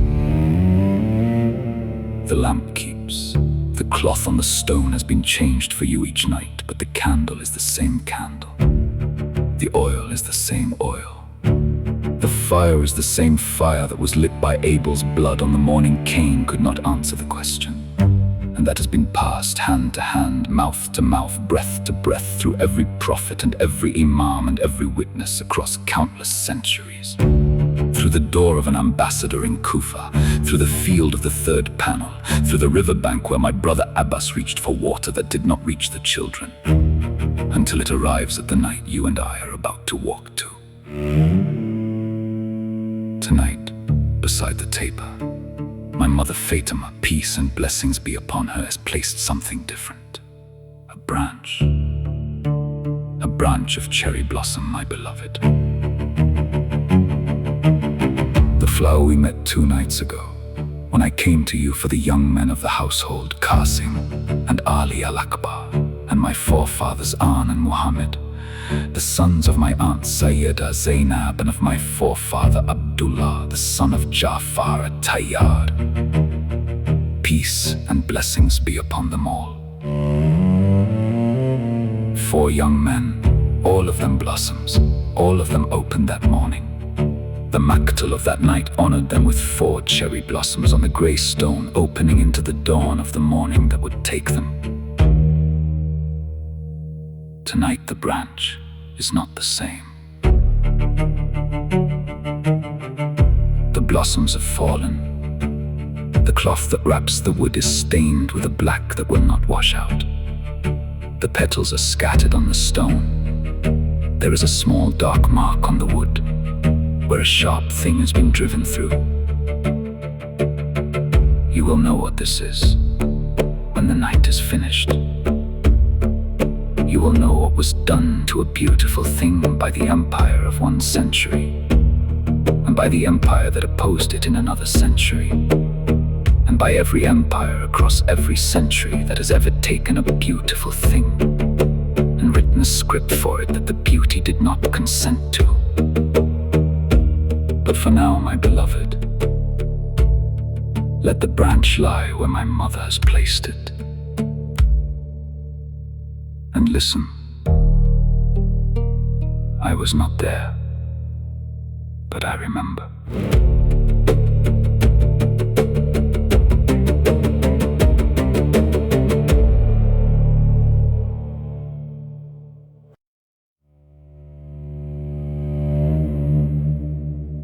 The night I bring you to is 2 nights from this one in the Chronicle. The night I bring you to is the night of Ashura, the night that precedes the morning of slaughter in the year 61 of the Hydra. The water has been cut from the camp for 3 days. The voices of the children have thickened in their throats. The elders have refused again and again to drink before the children.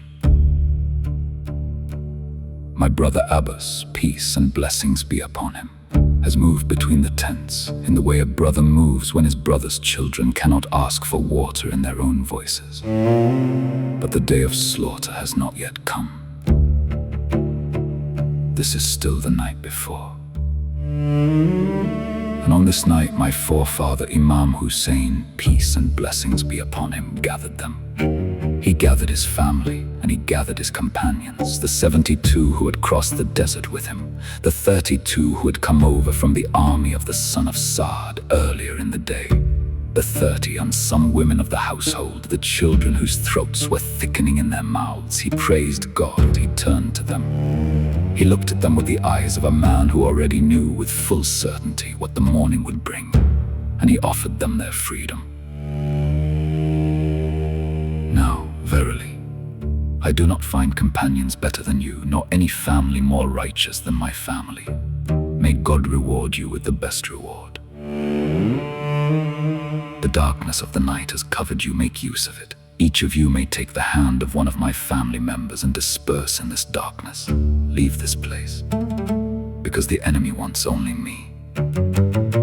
A silence in the tents, the kind of silence that when it falls, you can hear the children breathing, you can hear the camels shifting in the dark, you can hear, very faintly, far off across the desert, the campfires of the army that had cut the water and was waiting for the morning. And then my brother Abbas, peace and blessings be upon him, the standard bearer, the one we honored last night at the riverbank, stood up, and he said, "Why should we do this? To remain alive after you. May God never bring such a day." And one by one, the family of my forefather rose. His sons, his brothers' sons, his cousins, the sons of his cousins. Every one of them. May God never bring such a day. Then my forefather looked at the sons of Akil, the sons of his uncle whose brother Muslim, the son of Akil, had already been martyred in Kufa, and he said specifically to them, "The martyrdom of Muslim is sufficient for you. All of you may leave, I permit you." A specific permission to a specific family. They had given enough. The blood of their brother in Kufa had been their share. And the sons of Akil rose, my beloved, and they answered as one voice, "O son of the messenger of God, what will the people say about us? And what shall we say to the people? That we left our elder, our chief, the Imam, the son of the daughter of the Prophet, and did not throw an arrow with him, did not hold a spear in our hands, did not let our swords fall on the enemy. No, by God, we will not leave you. Our lives will guard your life until we die before your eyes." The family had refused. and then the 72 who were not family, my beloved. The men whose blood did not oblige them to stay. The men whose names had not been written into the household. The men who could have walked out under the stars with no one's reproach. They too began to rise. One by one, each in their own register, each having heard the offer, each with their eyes open. This is the test, my beloved. This is what tonight is for. I will name 5. You will hear briefly of the others. But all of them, every one of them, named and unnamed, all of them stood, all of them stayed, all of them are part of the body of light. I was not there, but I remember.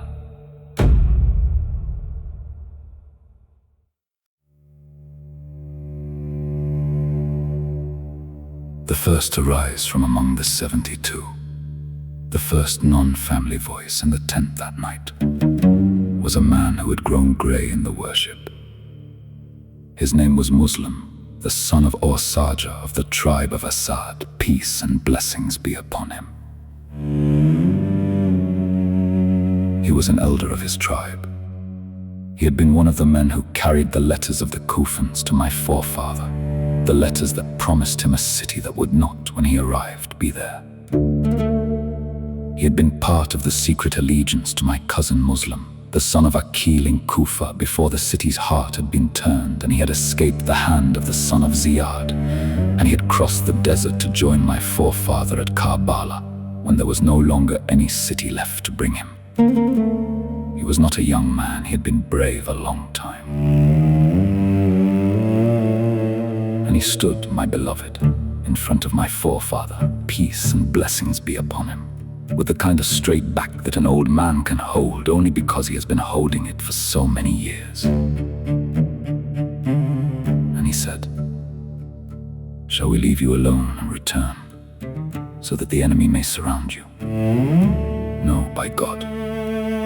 God may never allow such a situation. Until I plunge my spear into the chest of your enemy, until only the handle remains in my hand, until I crush the enemy under my feet.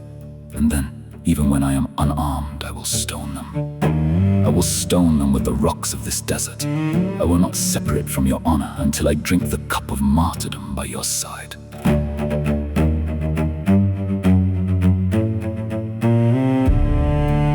The simplest of the 5 voices, my beloved.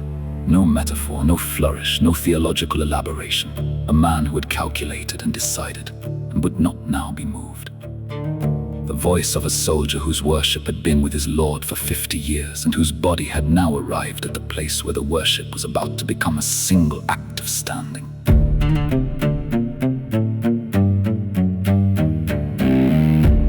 He would die on the morning of Ashura, early, in the first hours of the battle.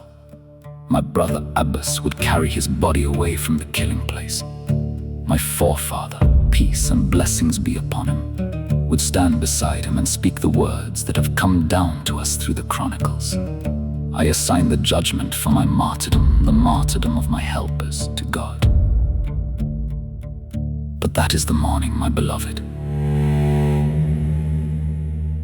And we are still in the night. I was not there, but I remember.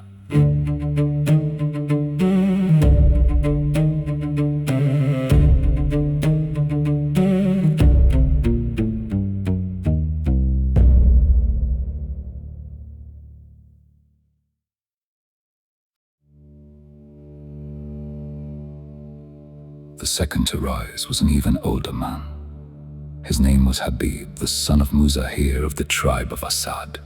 Peace and blessings be upon him. He had been a companion of my forefather Ali, the commander of the faithful. Peace and blessings be upon him. He had been a member of the elite force of my forefather Ali, initiated into the secret knowledge my forefather Ali carried.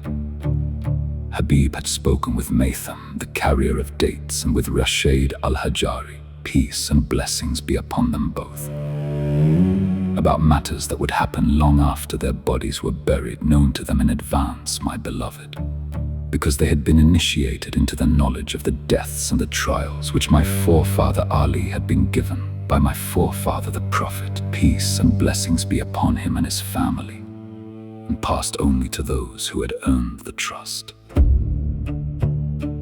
Habib had also been a close companion of my forefather Imam Husayn, peace and blessings be upon him, through the years of the long contraction that the chronicles record under the surface of that imamate. And now Habib was here in this camp at the end of his life with my forefather Imam Husayn, peace and blessings be upon him. 3 Imams. The same man had served 3 Imams. He had been one of the first to receive the letter from my forefather calling the loyal of Kufa to come to him. He had answered, he had brought others. And now, on this night before the morning of slaughter in a tent at the edge of the desert, the elder Habib was about to do something the chronicles have preserved for us. He laughed. A young companion, a Quran reciter, the one we will hear from later in his own section of this Maqtal, turned to him and said, "Oh my brother, this is no time for laughter. This is no time for jokes." And the elder Habib, my beloved, the man who had served 3 of my forefathers, carried this secret knowledge across 45 years and 3 imamates, grown old in the worship, and was now hours from the place his worship was always going to bring him, looked at the young Qari and answered him. What can be a better time for happiness than this? By God, nothing remains, except that these wretches attack us with their swords, and thereafter we shall embrace the damsels of paradise. You see, my beloved, you see what the elder saw. The young Qari saw a battle, a fight that would test the body. He was right. It would be a fight. But the elder Habib, after 50 years in the worship, saw the door. The door at the end of the path, walked toward all his life, now in front of him within an hour. And on the other side, the Lord whose worship he had carried. To the young Qari, the form looked like a battle. To the elder, the form looked like a wedding. Hours from then, on the morning of Ashura, my forefather, peace and blessings be upon him, would appoint Habib to command the left flank. My uncle Zuhair, whom you will hear from in a moment, would command the right. My brother Abbas would carry the standard, and Habib would fight on the left flank until the enemy converged on him and brought him down. And when his body was carried back to the camp, my forefather would weep at his death, would say again the words that have come down to us. I assign the judgment for my martyrdom and the martyrdom of my helpers to God. And before we leave Habib's voice, my beloved, there is one thing I want to set down for you, because the popular reception of his story has carried into our Maqtals narratives that did not come from the reliable chronicles, but from the loving imagination of later centuries. Narratives about a perfume shop in Kufa where Habib met Muslim, the son of al-Sajjah, about a packet of hair dye, about a horse, about my aunt Sayyida Zainab sending him greetings on his arrival at the camp. These are beautiful narratives, my beloved. They came from love, but they came from the loving imagination of one 19th century scholar. And they were not in the chronicles before him. Tonight, we lift them gently. Karbala does not need them. The elder Habib's actual life was sufficient. 3 Imams, the companion of 3 of my forefathers, the carrier of the secret knowledge. The man who, on the eve of his death after 50 years in the worship, laughed because he could see the door from where he was standing. That is the witness. That is the elder. That is what my aunt Sayyida Zainab could later, in the court of the tyrant, see and pull beauty. I was not there, but I remember.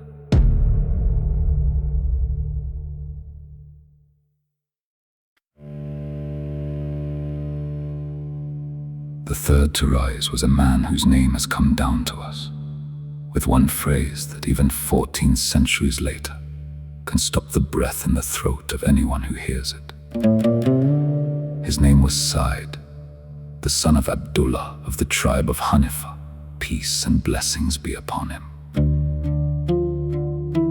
He had been one of the small group from Kufa who had not turned, when the city had been bought, when the messengers had been intercepted, when my cousin Muslim, the son of Akil, had been killed, and the people of the city had wept for him in the markets, but not stood for him at the gates. Said was one of the few who had walked out of Kufa with the truth still in his hand, and crossed the desert to find my forefather. He stood on this night in the tent, and he answered the offer of permission with the words I am about to repeat for you, my beloved. Listen carefully, because what he said is the kind of thing a human being says only when they have already in advance settled with their Lord every account that could ever be settled. He said, "No, by God, O son of the messenger of God, I will never leave you alone. Not until God knows that I have remembered the will of his messenger Muhammad regarding you and acted upon it. If I came to know that I were injured in your path and then burnt alive and my ashes scattered into the air, and if this were repeated for me 70 times, even then I would not leave you, until I see death and embrace martyrdom in front of you. Why not? This is only one death, and thereafter I will gain the eternal and everlasting generosity of God. 70 times, my beloved. 70 times burned alive. 70 times the ashes scattered. 70 times the body brought back to be burned again. And only after the 70th time, only then, would the worship Said had brought to the tent be exhausted. And it would not be exhausted. He would still be standing. This is what love sounds like, my beloved. Not the love of the soldier for his commander, not the love of the subject for his emperor. The love of a man whose entire interior is filled with the worship of his Lord, and whose Lord has, on this night, asked him to stand by the side of the proof of his own truth on earth. And on the day of slaughter, my beloved, this man would prove that his words on the night were not words alone. On the morning of Ashura, when my forefather, peace and blessings be upon him, stood for the noon prayer in the middle of the battle, when the arrows were still flying, and the enemy was still pressing forward, and my forefather, in the highest demand of the worship, stopped and faced the Qibla and bent his body, in the prayer that no enemy and no battle could prevent him from completing. Said stepped in front of him. He stood between the praying Imam and the arrows, and he took in his own body the arrows that were aimed at the Imam. Eyewitnesses say he was struck 13 times before he fell. The body of his vow on the night became the body shielding the prayer on the day. But that is the day, and we are still in the night. I was not there, but I remember.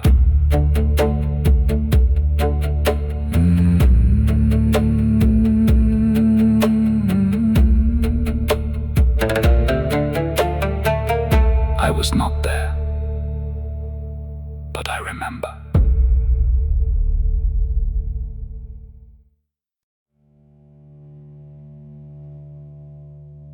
The fourth to rise was a man whose loyalty had not always been with my forefathers. His name was Zuhair, the son of Al-Kain of the tribe of Bajila. Peace and blessings be upon him.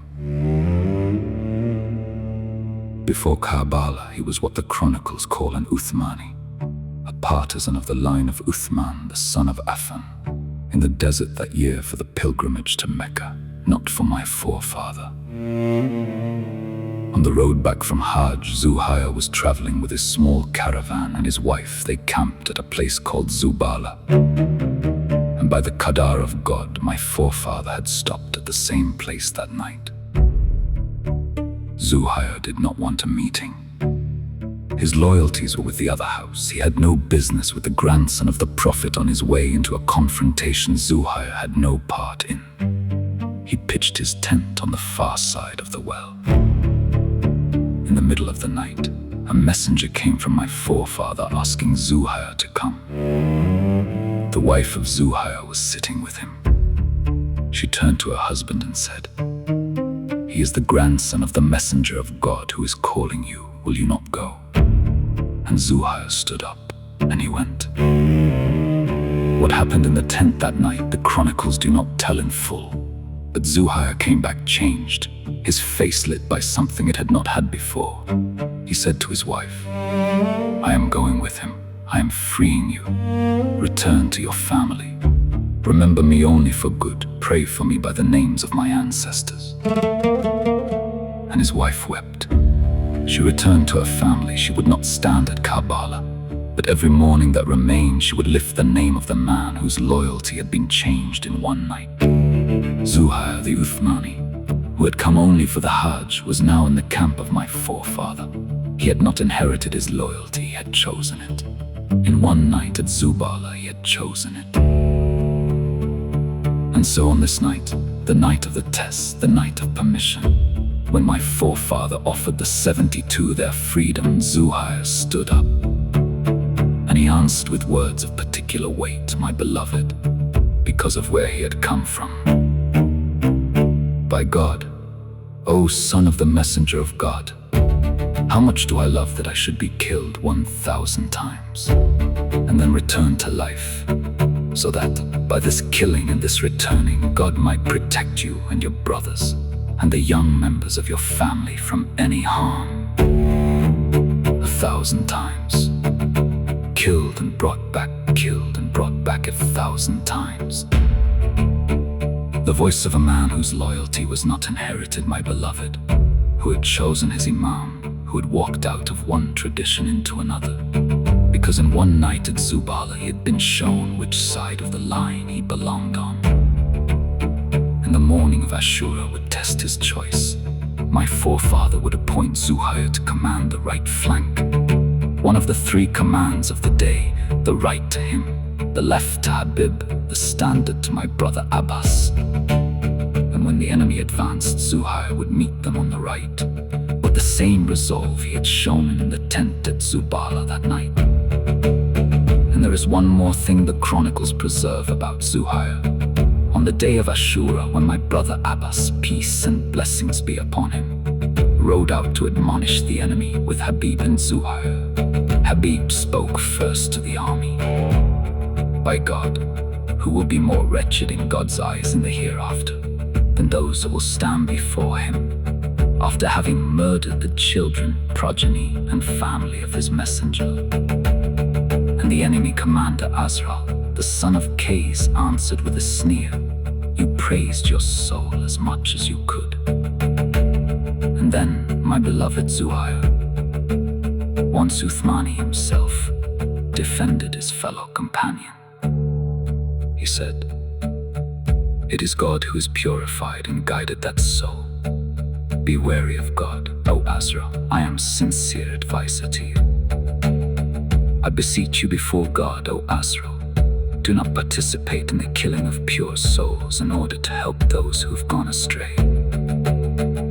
And only after Zuhair's defense of Habib did Azra turn the taunt on Zuhair himself. "O Zuhair, according to our information, you are not a partisan of this household. He used to be a partisan of Uthman and Uthmani. The taunt of his own past on the morning of his death. Even then, Zuhair was still calling Azra to walk out of one tradition into another, still inviting, the way he himself had been called at Subala in one night. The convert, the chosen loyal one, the man whose loyalty was the loyalty God himself had brought to him when he had not been looking. But that is the morning, and we are still in the night. I was not there, but I remember. I was not there, but I remember.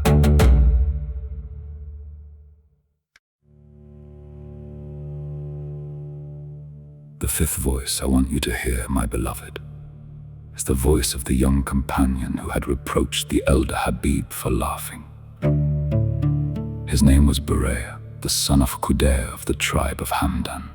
Peace and blessings be upon him. He was a Qari, a reciter of the Quran reciter of the camp, in fact, the doyen of the reciters, the most respected mouth of the Quran among the 72.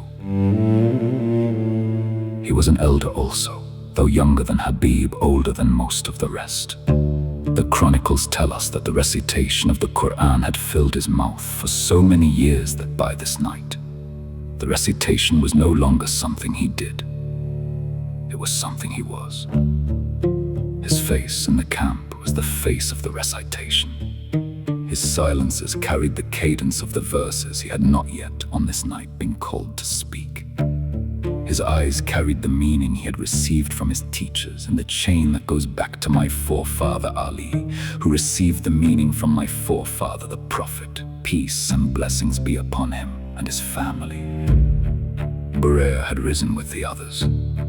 When the offer of permission came, he stood up, like Habib had stood up, like Said had stood up, like Zuhair had stood up. And he said his own words. I will never leave you, O son of the messenger of God. By God, he has favored us by helping you. The same register as the others. The unconditional refusal of the way out, the placing of the body in the camp regardless of what the morning would bring. But the part of Bureya's witness, my beloved, that I want to bring to you tonight, the part that is lodged in the chronicles as the most quoted moment of his life, happened later. It was the morning of Ashura. It was the dawn before the slaughter. The night of worship in the tents, the night that the chronicles compare to the noises of a beehive, the night of the 72 prostrating, reciting, weeping, asking forgiveness in the camp by the cut river. That long night had ended.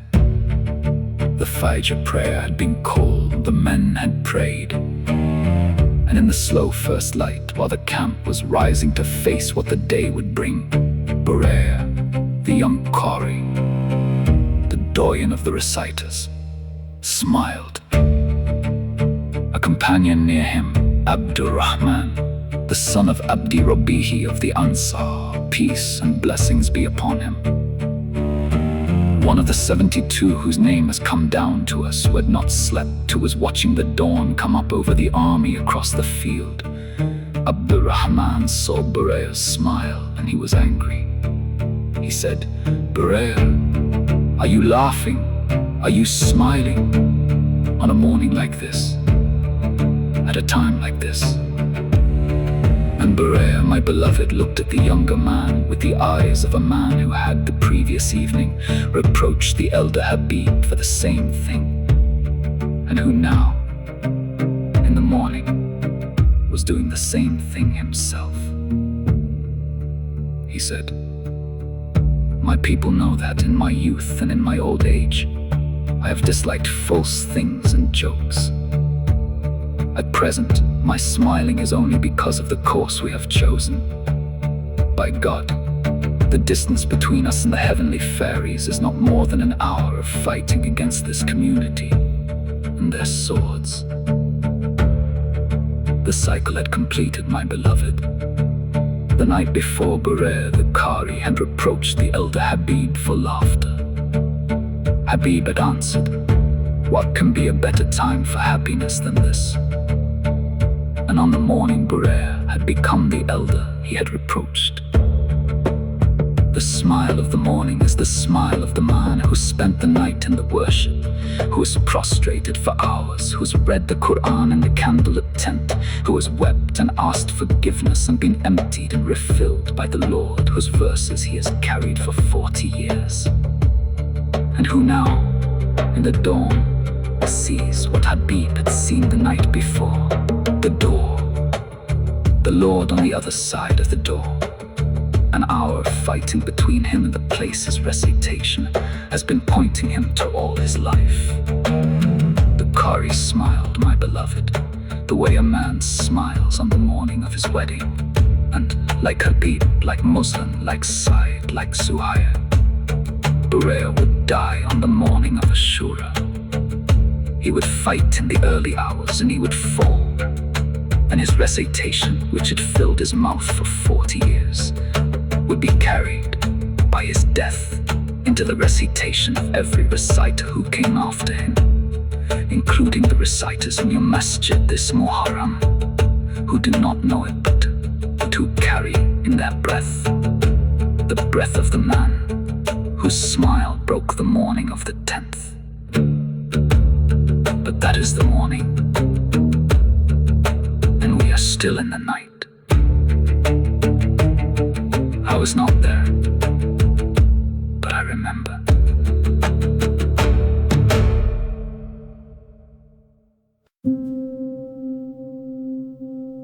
There were others, my beloved. There were many others. The chronicles preserve in some places a list of 72 names. In other places, the list is shorter. In other places, the names blur into each other. In other places, only a single line. And a man rose and he said, is left with no name attached. There were the men whose names came over from the army of the son of Saad on this very night. 32 of them by some chronicles, who left the army that had cut the water and walked across the dark sand and entered the camp of my forefather, and were absorbed into the body of light before the morning came. There were the men my forefather had freed on the way to Karbala, the men who had, at the moment of their freedom, said to him, "Where you go, we go." John, the bondsman of my forefather Abu Dar, peace and blessings be upon him, and others whose names came down with him. There were the young men who had come from villages whose names the chronicles never recorded, who had walked across the desert when they heard the grandson of the Prophet was going to a place they had no other reason to go to, who had presented themselves at the camp and asked to be counted among the companions, and had been counted and had stood that night with the rest. There were the women of the household at Karbala, my aunt Sayyida Zainab, my aunt Kulthum, my female cousins, the daughter of Muslim, the son of Akil, the wife of Wahab, the son of Abdullah, of the tribe of Kalb, the Christian. Peace and blessings be upon them all. The young Christian we honored 3 nights ago, who came out to the field when her husband fell. And many others. And there were also the women whose loyalty had reached Karbala without their bodies. My brother Abbas's mother al-Banin, peace and blessings be upon her, who had remained in Medina, the 4 sons of her body all here in the small camp in the dark. And the wife of Zuhair, whom we have just heard of, whom her husband had freed and sent home before he himself rode the rest of the way. And others, whose names the chronicles did not preserve, but whose hearts were here. Their witness is its own Maqtal, and we will come to it on the night of the corrective. But tonight, the body of light is the 72. And the 72, my beloved, were more than the names the chronicles preserved. Some of them, the ones whose names history did not preserve, are named in the Ziyarat al-Nahiyya al-Muqaddasa, the holy Ziyarat that comes from me, my beloved, from where I am kept, from behind the veils, where each of the companions of my forefather, peace and blessings be upon him, is greeted by name, in order, with peace upon him, with my own salutation across the centuries, and many of those names appear nowhere else, my beloved. Only there, only in the salutation that I, from behind the veils, have always been speaking over them. And some of them, even the Ziyarat al-Nahiyya does not preserve. Their names are with God alone. I want you to know this, my beloved. All of them stood. All of them stayed. All of them are part of the body of light. The named, and the half-named, and the unnamed. Every one of them is in the salutation I send across the centuries. Every one of them is preserved by the one who preserves what no chronicle can. I was not there, but I remember.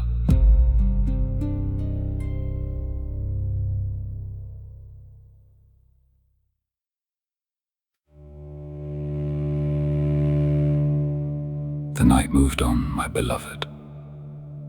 The 72 had answered. And in the deep desert dark, the darkness my forefather had named when he offered them their freedom, the cover under which any one of them could have walked out unseen, the men who were free to leave were not leaving.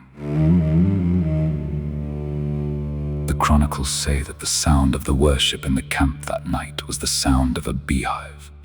Scores of voices in the tents in the darkness, prostrating, reciting, asking forgiveness, weeping, praying for the morning. A camp under a starless sky in the desert, with every throat in the camp lifting toward the Lord whose worship they had carried to this place.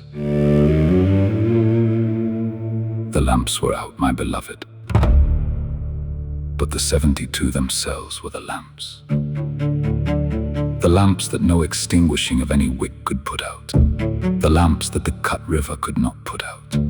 The lamps that the army across the field could not put out. The lamps that the morning of Ashura could not put out, even when it took their bodies. The lamps that the long centuries since have not put out, because the fire is the same fire, and the oil is the same oil, and the candle is the same candle. The lamps that would not flicker. And I want to tell you, my beloved, what my aunt Sayyida Zainab, peace and blessings be upon her, would say later, when the morning had come, when the slaughter had taken her brother and her nephews and her sons, when the captives had been brought through the desert to Kufa, when the head of my forefather had been set on a platter at the feet of the tyrant Ubaydullah, the son of Ziyad. May the mercy of God be distant from him. The long, eternal, unappealable distance. And the tyrant had turned to her in his court and asked her one question. What did God do to your brother and your family? He thought she would weep. He thought she would bow. He thought she would say what every other captive in his court had said. She did not weep, she did not bow. She said 3 words, my beloved. I saw nothing but beauty. And I want you to know what she meant. Listen. Because this is the gift this night gives you. The beauty my aunt Sayyida Zainab saw in the slaughter of her family was not the surface. She did not deny the surface. The surface was atrocity. She would later, in the court of Yazid in Damascus, name every single act of the atrocity and make him weep at the recitation. She did not flinch from what had been done. But underneath the surface, my beloved, she saw the truth. The truth that her family had stepped forward with their eyes open to fulfill what God had written. The truth that the witness was complete. The truth that the qadar of God was being fulfilled in their bodies. And the truth she saw, The beauty she saw, that she called nothing but beauty, was the loyalty of these men. The 72, the body of light, their loyalty. Not the loyalty of the soldier to his commander, not the loyalty of the subject to his emperor, not the loyalty of the kamikaze pilot to the script the state had written for him, not the loyalty of the citizen to a flag, however beautifully embroidered. Not, and listen carefully now, not even the loyalty of the companion to a man as such. The loyalty of every one of them. Muslim, the son of Al-Sajah; Habib, the son of Muzahir; Said, the son of Abdullah; Zuhair, the son of Al-Kain; Burair, the son of Hudair. Peace and blessings be upon them all. And all the others, named and half-named and unnamed. The loyalty of every one of them was to God himself, and to the truth God had revealed, and to my forefather. Peace and blessings be upon him, as the proof of that truth on earth. That was what my aunt Sayyidah Zainab saw. That was what she meant when she said nothing but beauty. That is what the empires of this world cannot manufacture. That is what the cherry blossom, when a state took it, could not capture. That is what the 72 had, already, fully, completely. On this very night, 14 centuries ago. On the night you sit and remember then. The taper on the grey stone, my beloved, is still lit. The cherry blossom branch in its corrupted form lies beside it, darkened, pierced, the petals fallen, the cloth stained. And I want you to look at both, my beloved, and see what my aunt Sayyidah Zainab saw. I was not there, but I remember.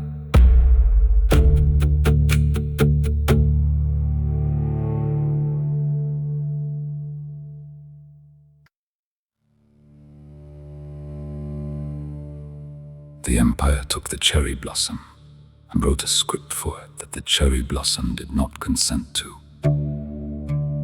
The empire could not take the lamps, because the lamps were not made of wax. The lamps were not made of cloth. The lamps were not made of flame. The lamps were made of the loyalty I have just named, and that loyalty to God himself, to the truth he has revealed, and to the Imam he has appointed. That loyalty does not dissolve when the empire falls. That loyalty is the form God himself has filled with his own content.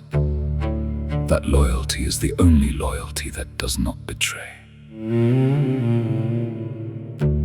The living caravan is still walking, my beloved. In our age, 14 centuries after the night you and I have walked through together, there are still lamps. There are still men and women in the lands of the resistance, in the south of Lebanon, on the streets of Gaza, in the hospitals of Yemen.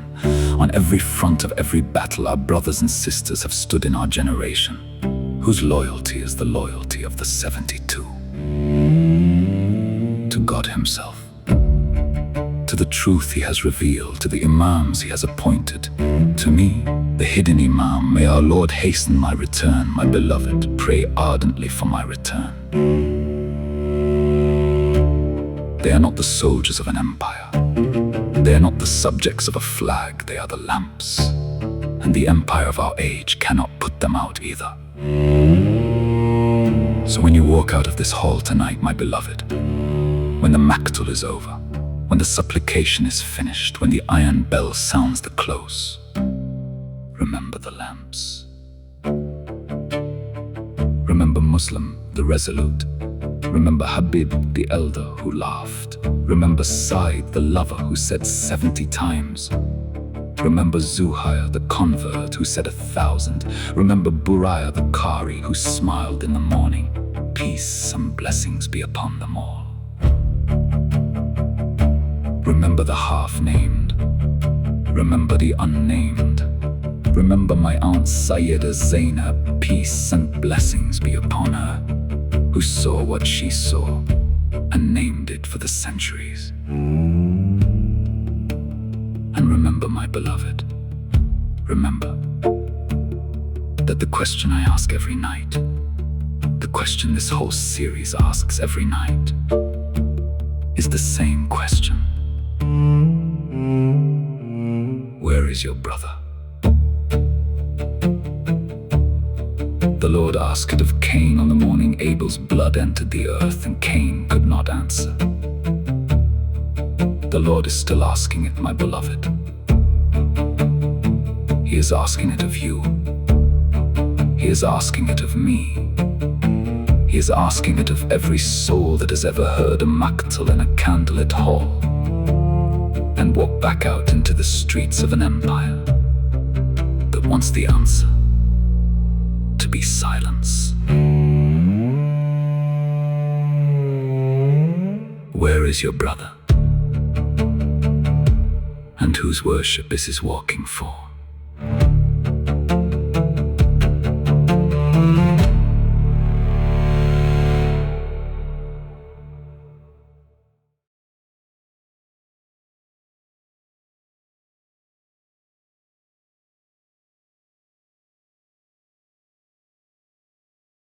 And now we have a short supplication before we conclude this session. Peace upon Abel, the first witness of the earth. Peace upon every witness in every tradition who refused to bow to other than God. Peace upon every man and every woman who has ever been wronged, expelled from their home only because they said our Lord is God. O God, we have nowhere to go but your door. You are the one who placed the eye and the ear and the heart in the soul of every child of Adam.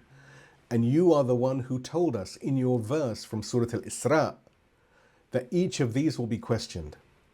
You will ask the eye for what it found beautiful. You will ask the ear for what it found stirring.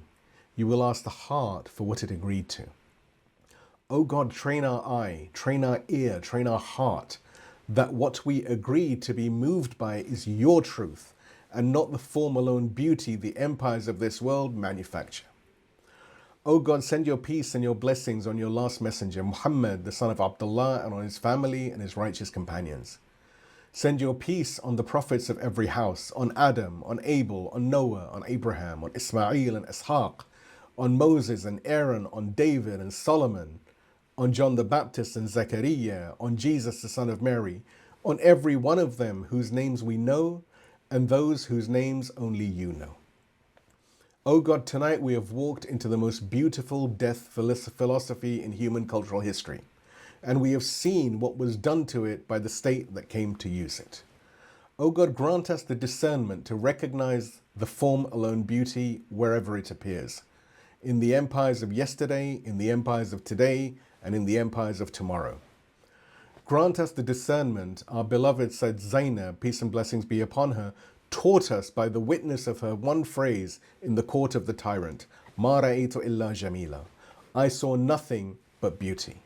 Train our eye to see what she saw. O God, send your peace on Sayyid Abbas al-Musawi, the man who from his pulpit in the Biqa told us that the condition of being one of your friends is to heal the wounds of the tormented and to defend the oppressed. Who told us that the first lesson of Imam Husayn is the lesson of the poor. Who told us in the line we have been earning across these nights that he did not want Karbala to remain in history. Send your peace on his wife, Sayyidah Siham, and on his 5-year-old son, Sayyid Hussein, who fell with him in the same convoy. O God, send your peace on Shaykh Raghib Harb, who taught the south of Lebanon what it means to refuse the handshake of the occupier 8 days to the year before his student joined him.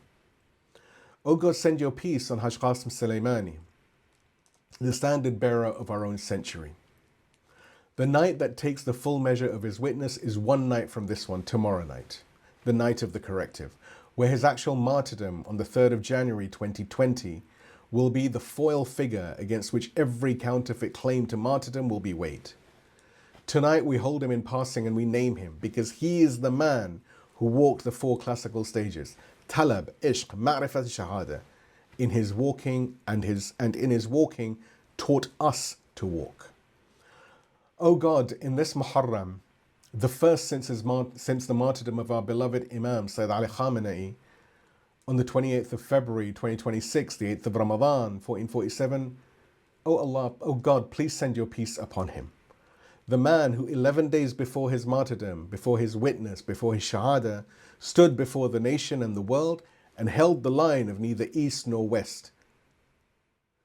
We hold him tonight only in passing. We know that the night that takes him as his subject is not yet, but it's coming. Welcome him into your nearness, O God, with your prophets and your imams, your martyrs, your saints and the truthful. O God, send your peace upon Sayyid Hassan, who passed away, who was killed by the most brutal of brutal people 2 years ago. And this is our second Muharram without him. O God, send your peace upon every young man of the resistance who took his father's place and his grandfather's burden in his hands. Peace be upon every young Palestinian who died in the rubble of his father's house in Gaza, holding what he could of his family in a cloth. Peace be upon every young Lebanese who fell in the south. Peace be upon every Iraqi of the Hashd al-Sha'bi who walked into the open against Daesh or ISIS. Peace be upon every young Yemeni and every young Syrian who carried water for the children of someone else's tent. Peace be upon every medic in Gaza who did not stop. Peace be upon every fighter on every resistance front of our generation who returned to his mother with his sleeve folded under and would not let her weep at the sleeve. Peace be upon the children of Minab, the 168 of them, boys, girls, teachers and parents, who fell on the same morning their leader fell, by a tomahawk from a country that signed the laws of war and completely broke them. O God, the longer return is to Husayn ibn Ali, the master of witnesses, in whom every chain finds its completion. To his brother Hassan, peace and blessings be upon him. To their father Ali ibn Abi Talib, the commander of the faithful, the man who could not sleep in Kufa with a full stomach because there was a man in the Hijaz who had not eaten that day. To their mother, Sayyid Fatima al-Zahra, the daughter of the Prophet, peace and blessings be upon her. To the Imams of guidance in the chain that runs from Imam Husayn to the Imam of our age, may our souls be his ransom, and may you, O our beloved Lord, hasten his return. O God, send your peace upon Sayyid Zainab, peace and blessings be upon her, the eye that saw nothing but beauty at the court of the tyrant, the daughter of Imam Ali who taught us by one phrase that the discrimination tonight has tried to learn. Send your peace upon Imam Zain al-Abidin, peace and blessings be upon him, who also at the court, when threatened by Ibn Ziyad with death, replied, "Do you frighten us with death? Do you not know that martyrdom is our habit and our greatness?"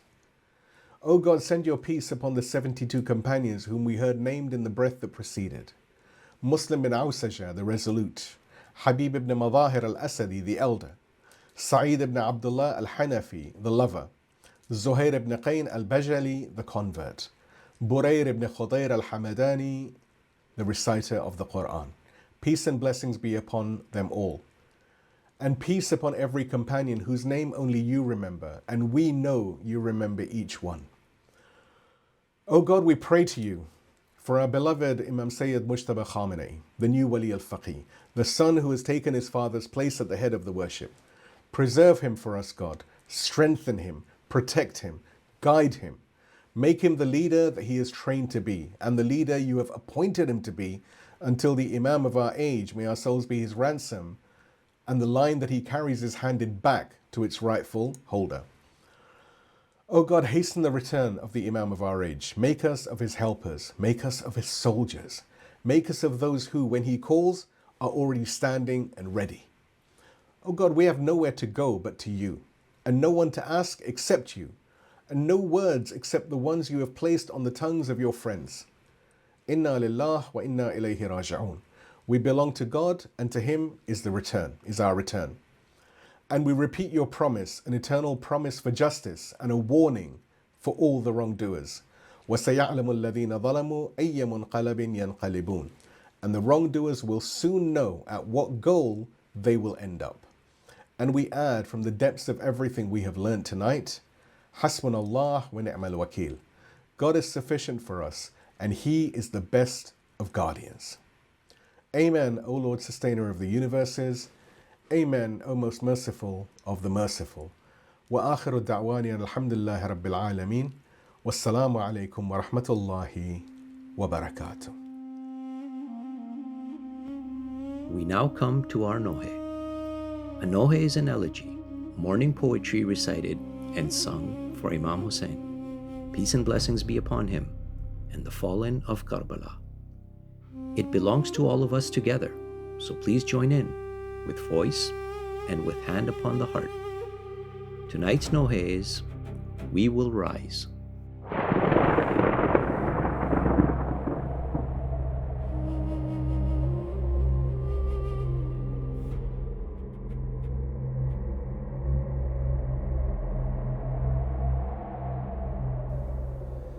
See the world how she weeps, hear the lyre how he creeps, and the new moon for shame disinclined hidden keeps.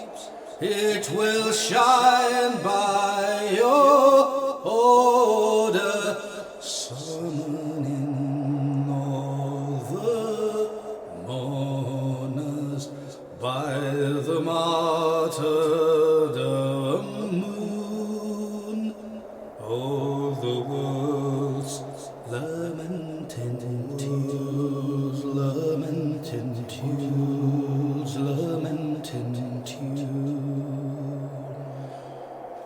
We will rise from Ashura by the dust of Karbala. We bear witness again for the love of Husayn. Oh, the broken like wraiths, formed by sin, bereft of faith.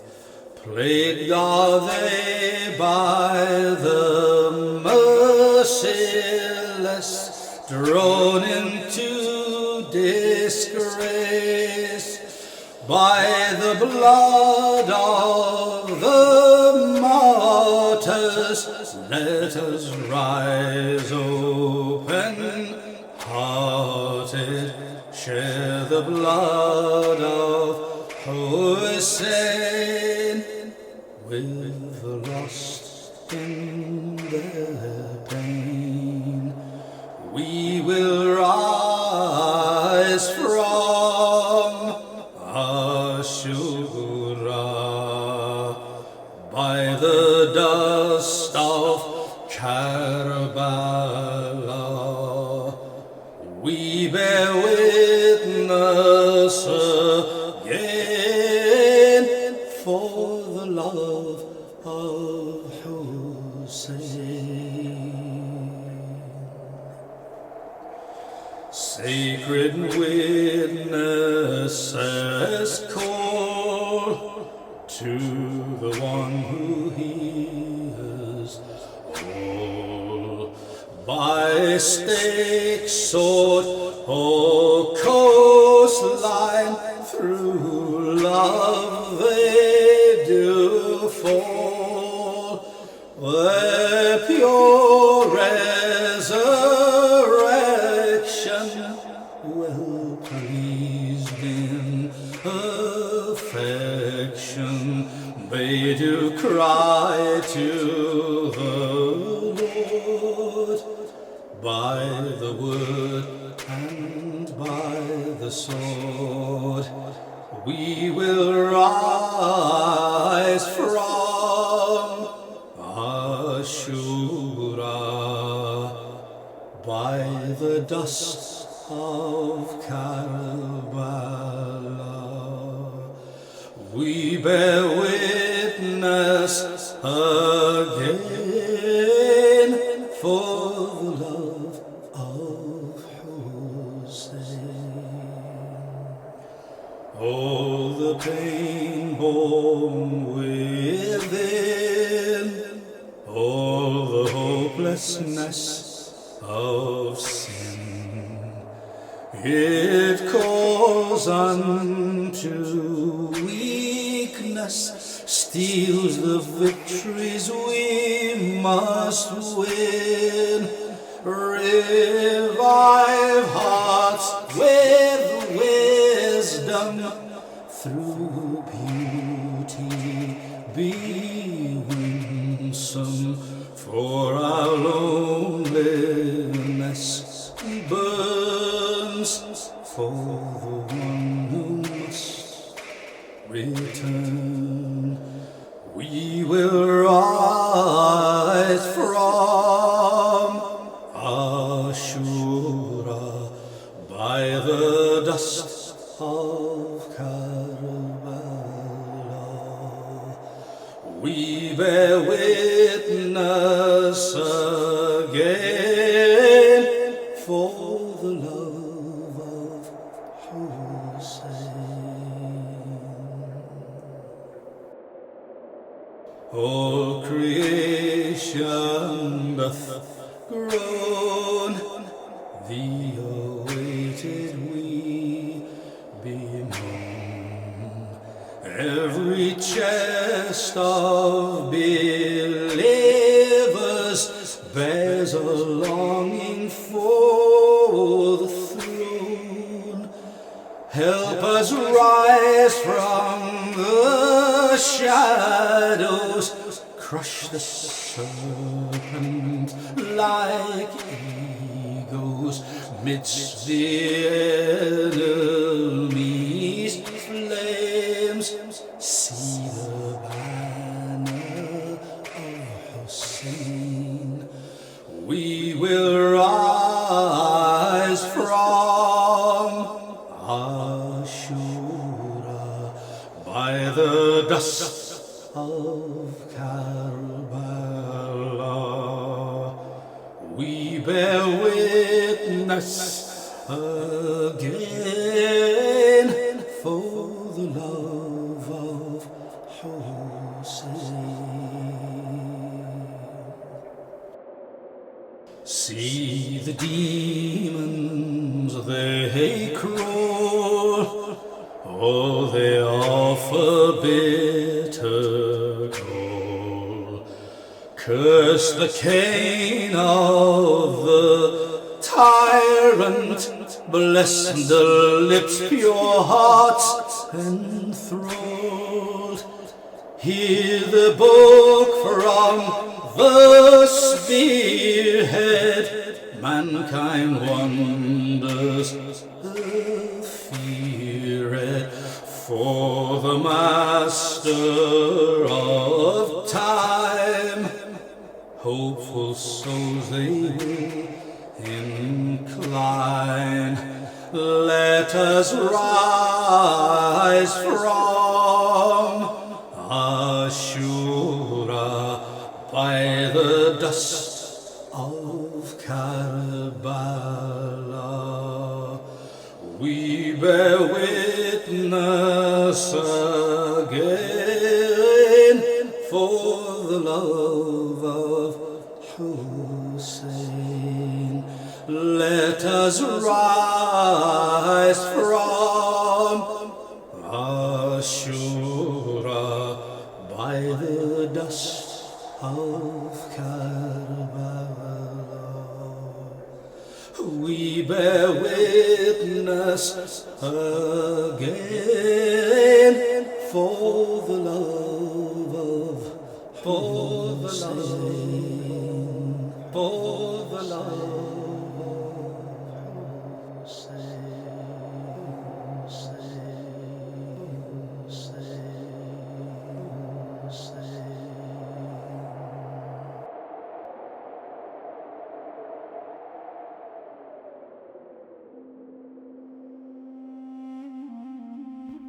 And now, Ziyarat Ashura.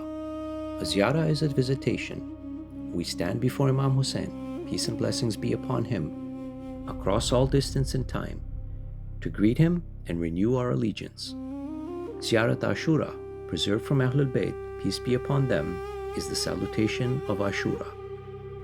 Honor for the martyrs, disavowal of the oppressors. You will hear our poetic English rendering, its full meaning intact and clear. And the oppressors it disavows are the archetypes of tyranny through history, from the first who shed innocent blood to Yazid, not the figures of any community's quarrel.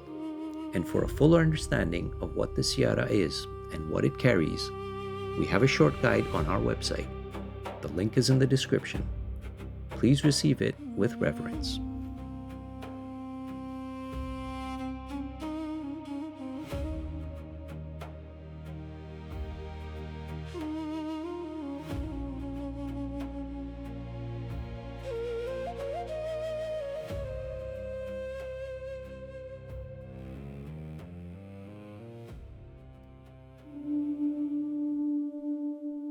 Peace be upon you, O Aba Abdullah. Peace be upon you, O son of the messenger of God.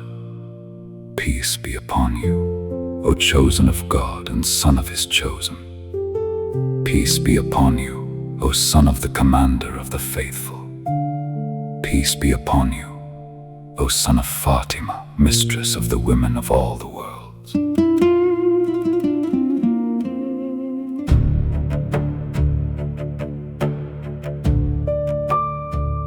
Peace be upon you, O blood whose claim is God's, and son of that same claim, the solitary one, his due not yet redeemed.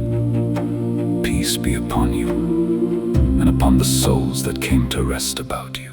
Upon you all, from us, be the peace of God.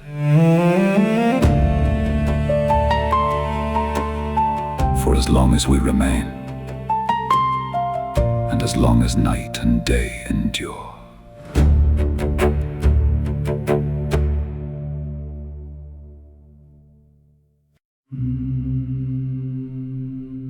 O Aba Abdullah,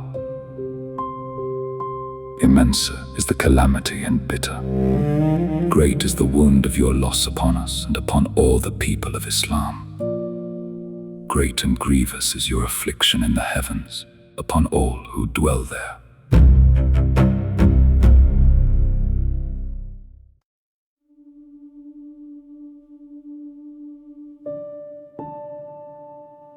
May the mercy of God be distant from a people who laid the first foundation of injustice and tyranny against you, O people of the house. May the mercy of God be distant from a people who drove you from your station and tore you from the ranks in which God himself had placed you. May the mercy of God be distant from a people who killed you, and from those who smoothed their road and gave into their hands the power to make war upon you.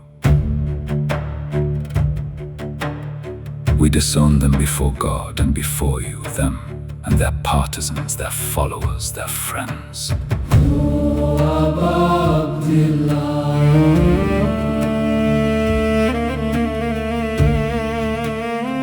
We are at peace with all who are at peace with you, and at war with all who war against you, until the day of resurrection.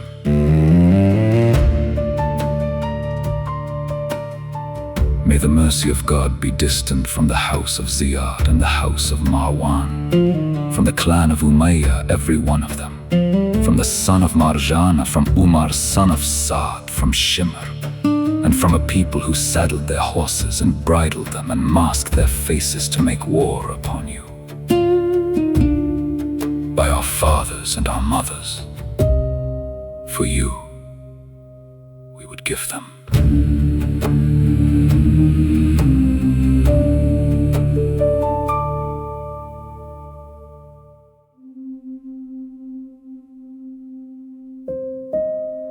Great is our grief for you, and so we ask of God, who ennobled your station and honored us through you, that he grant us to seek the requital of your blood at the side of an Imam divinely aided, from the household of Muhammad, peace and blessings be upon him and his family.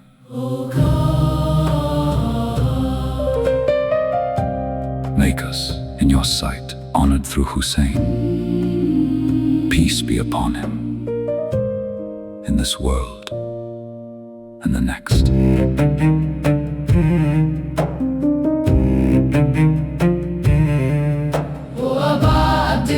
We draw near to God and to his messenger, and to the commander of the faithful, and to Fatima, and to Hassan, and to you, through our love and loyalty to you, and through our disavowal of the one who fought you and raised against you the standard of war, and of the one who laid the first foundation of injustice and built his house upon it. We disown them before God and before you.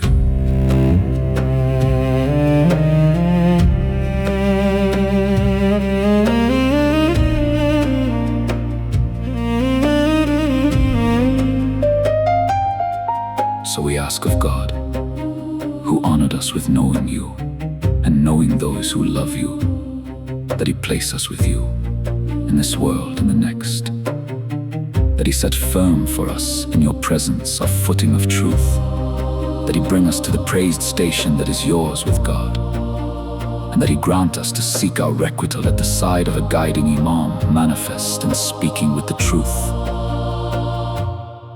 from among you. Oh God, make our living the living of Muhammad and the family of Muhammad, and our dying the dying of Muhammad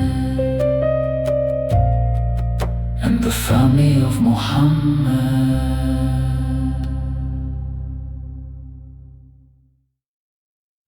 Oh God,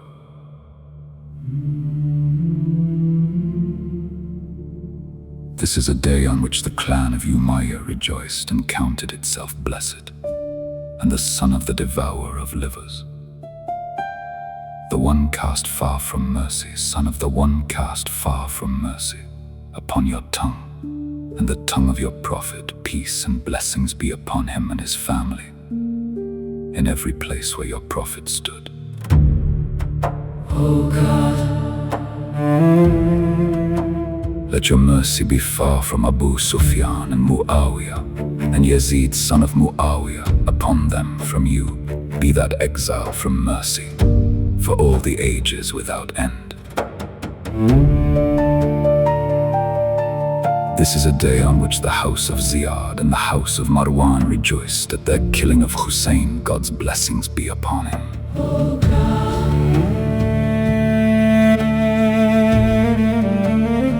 Multiply upon them the distance of your mercy and your punishment.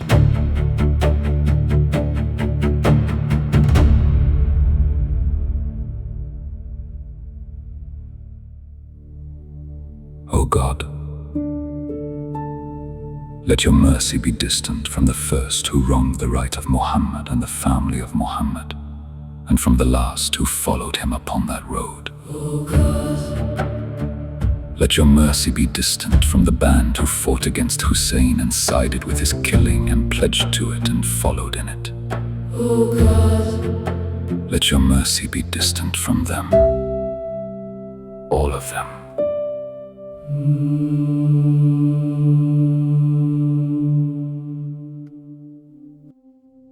Peace be upon you, O Aba Abdullah, and upon the souls that came to rest about you. Upon you from us be the peace of God, for as long as we remain, and as long as night and day endure.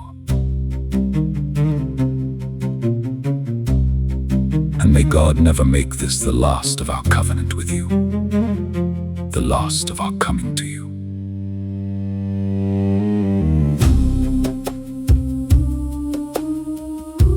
Peace be upon Husayn, and upon Ali son of Husayn, and upon the children of Husayn, and upon the companions of Husayn. O God, single out the first oppressor for the distance of your mercy from us. Begin with him first of all, then the second, the third, the fourth. O God, let your mercy be distant from Yazid the fifth, and from Ubaidullah son of Ziyad, and the son of Marjana, and Umar son of Saud, and Shimr, and the house of Abu Sufyan, and the house of Ziyad, and the house of Marwan, until the day of resurrection.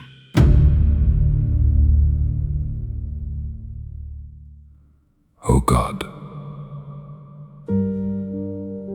to you belongs all praise, the praise of those who give thanks to you even in their affliction.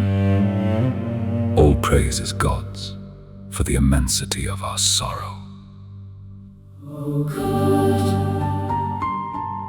grant us the intercession of Husayn on the day we come before you, and set firm for us a footing of truth in your presence, with Husayn and the companions of Husayn, those who poured out their very lifeblood for Husayn, peace be upon him.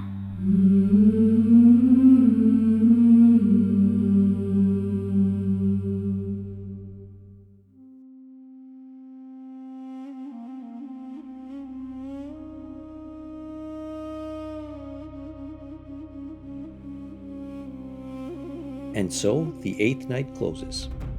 Thank you for being here and for the discernment and the grief you have brought tonight. And before we pray, if tonight helped you see more clearly, please subscribe, like, and share, quietly carrying these reflections to others. May God accept us, give us eyes that can tell the true witness from the false, and keep us among the lamps that do not flicker. And may He protect and strengthen our Wali al-Faqih, Imam Sayyid Mujtaba Khamenei. May God protect him until the appointed hour. 72 companions stood by their Imam to the last, each of them a brother who would not leave his brother. We are almost at Ashura now. Where is your brother? Good night, and may God keep you.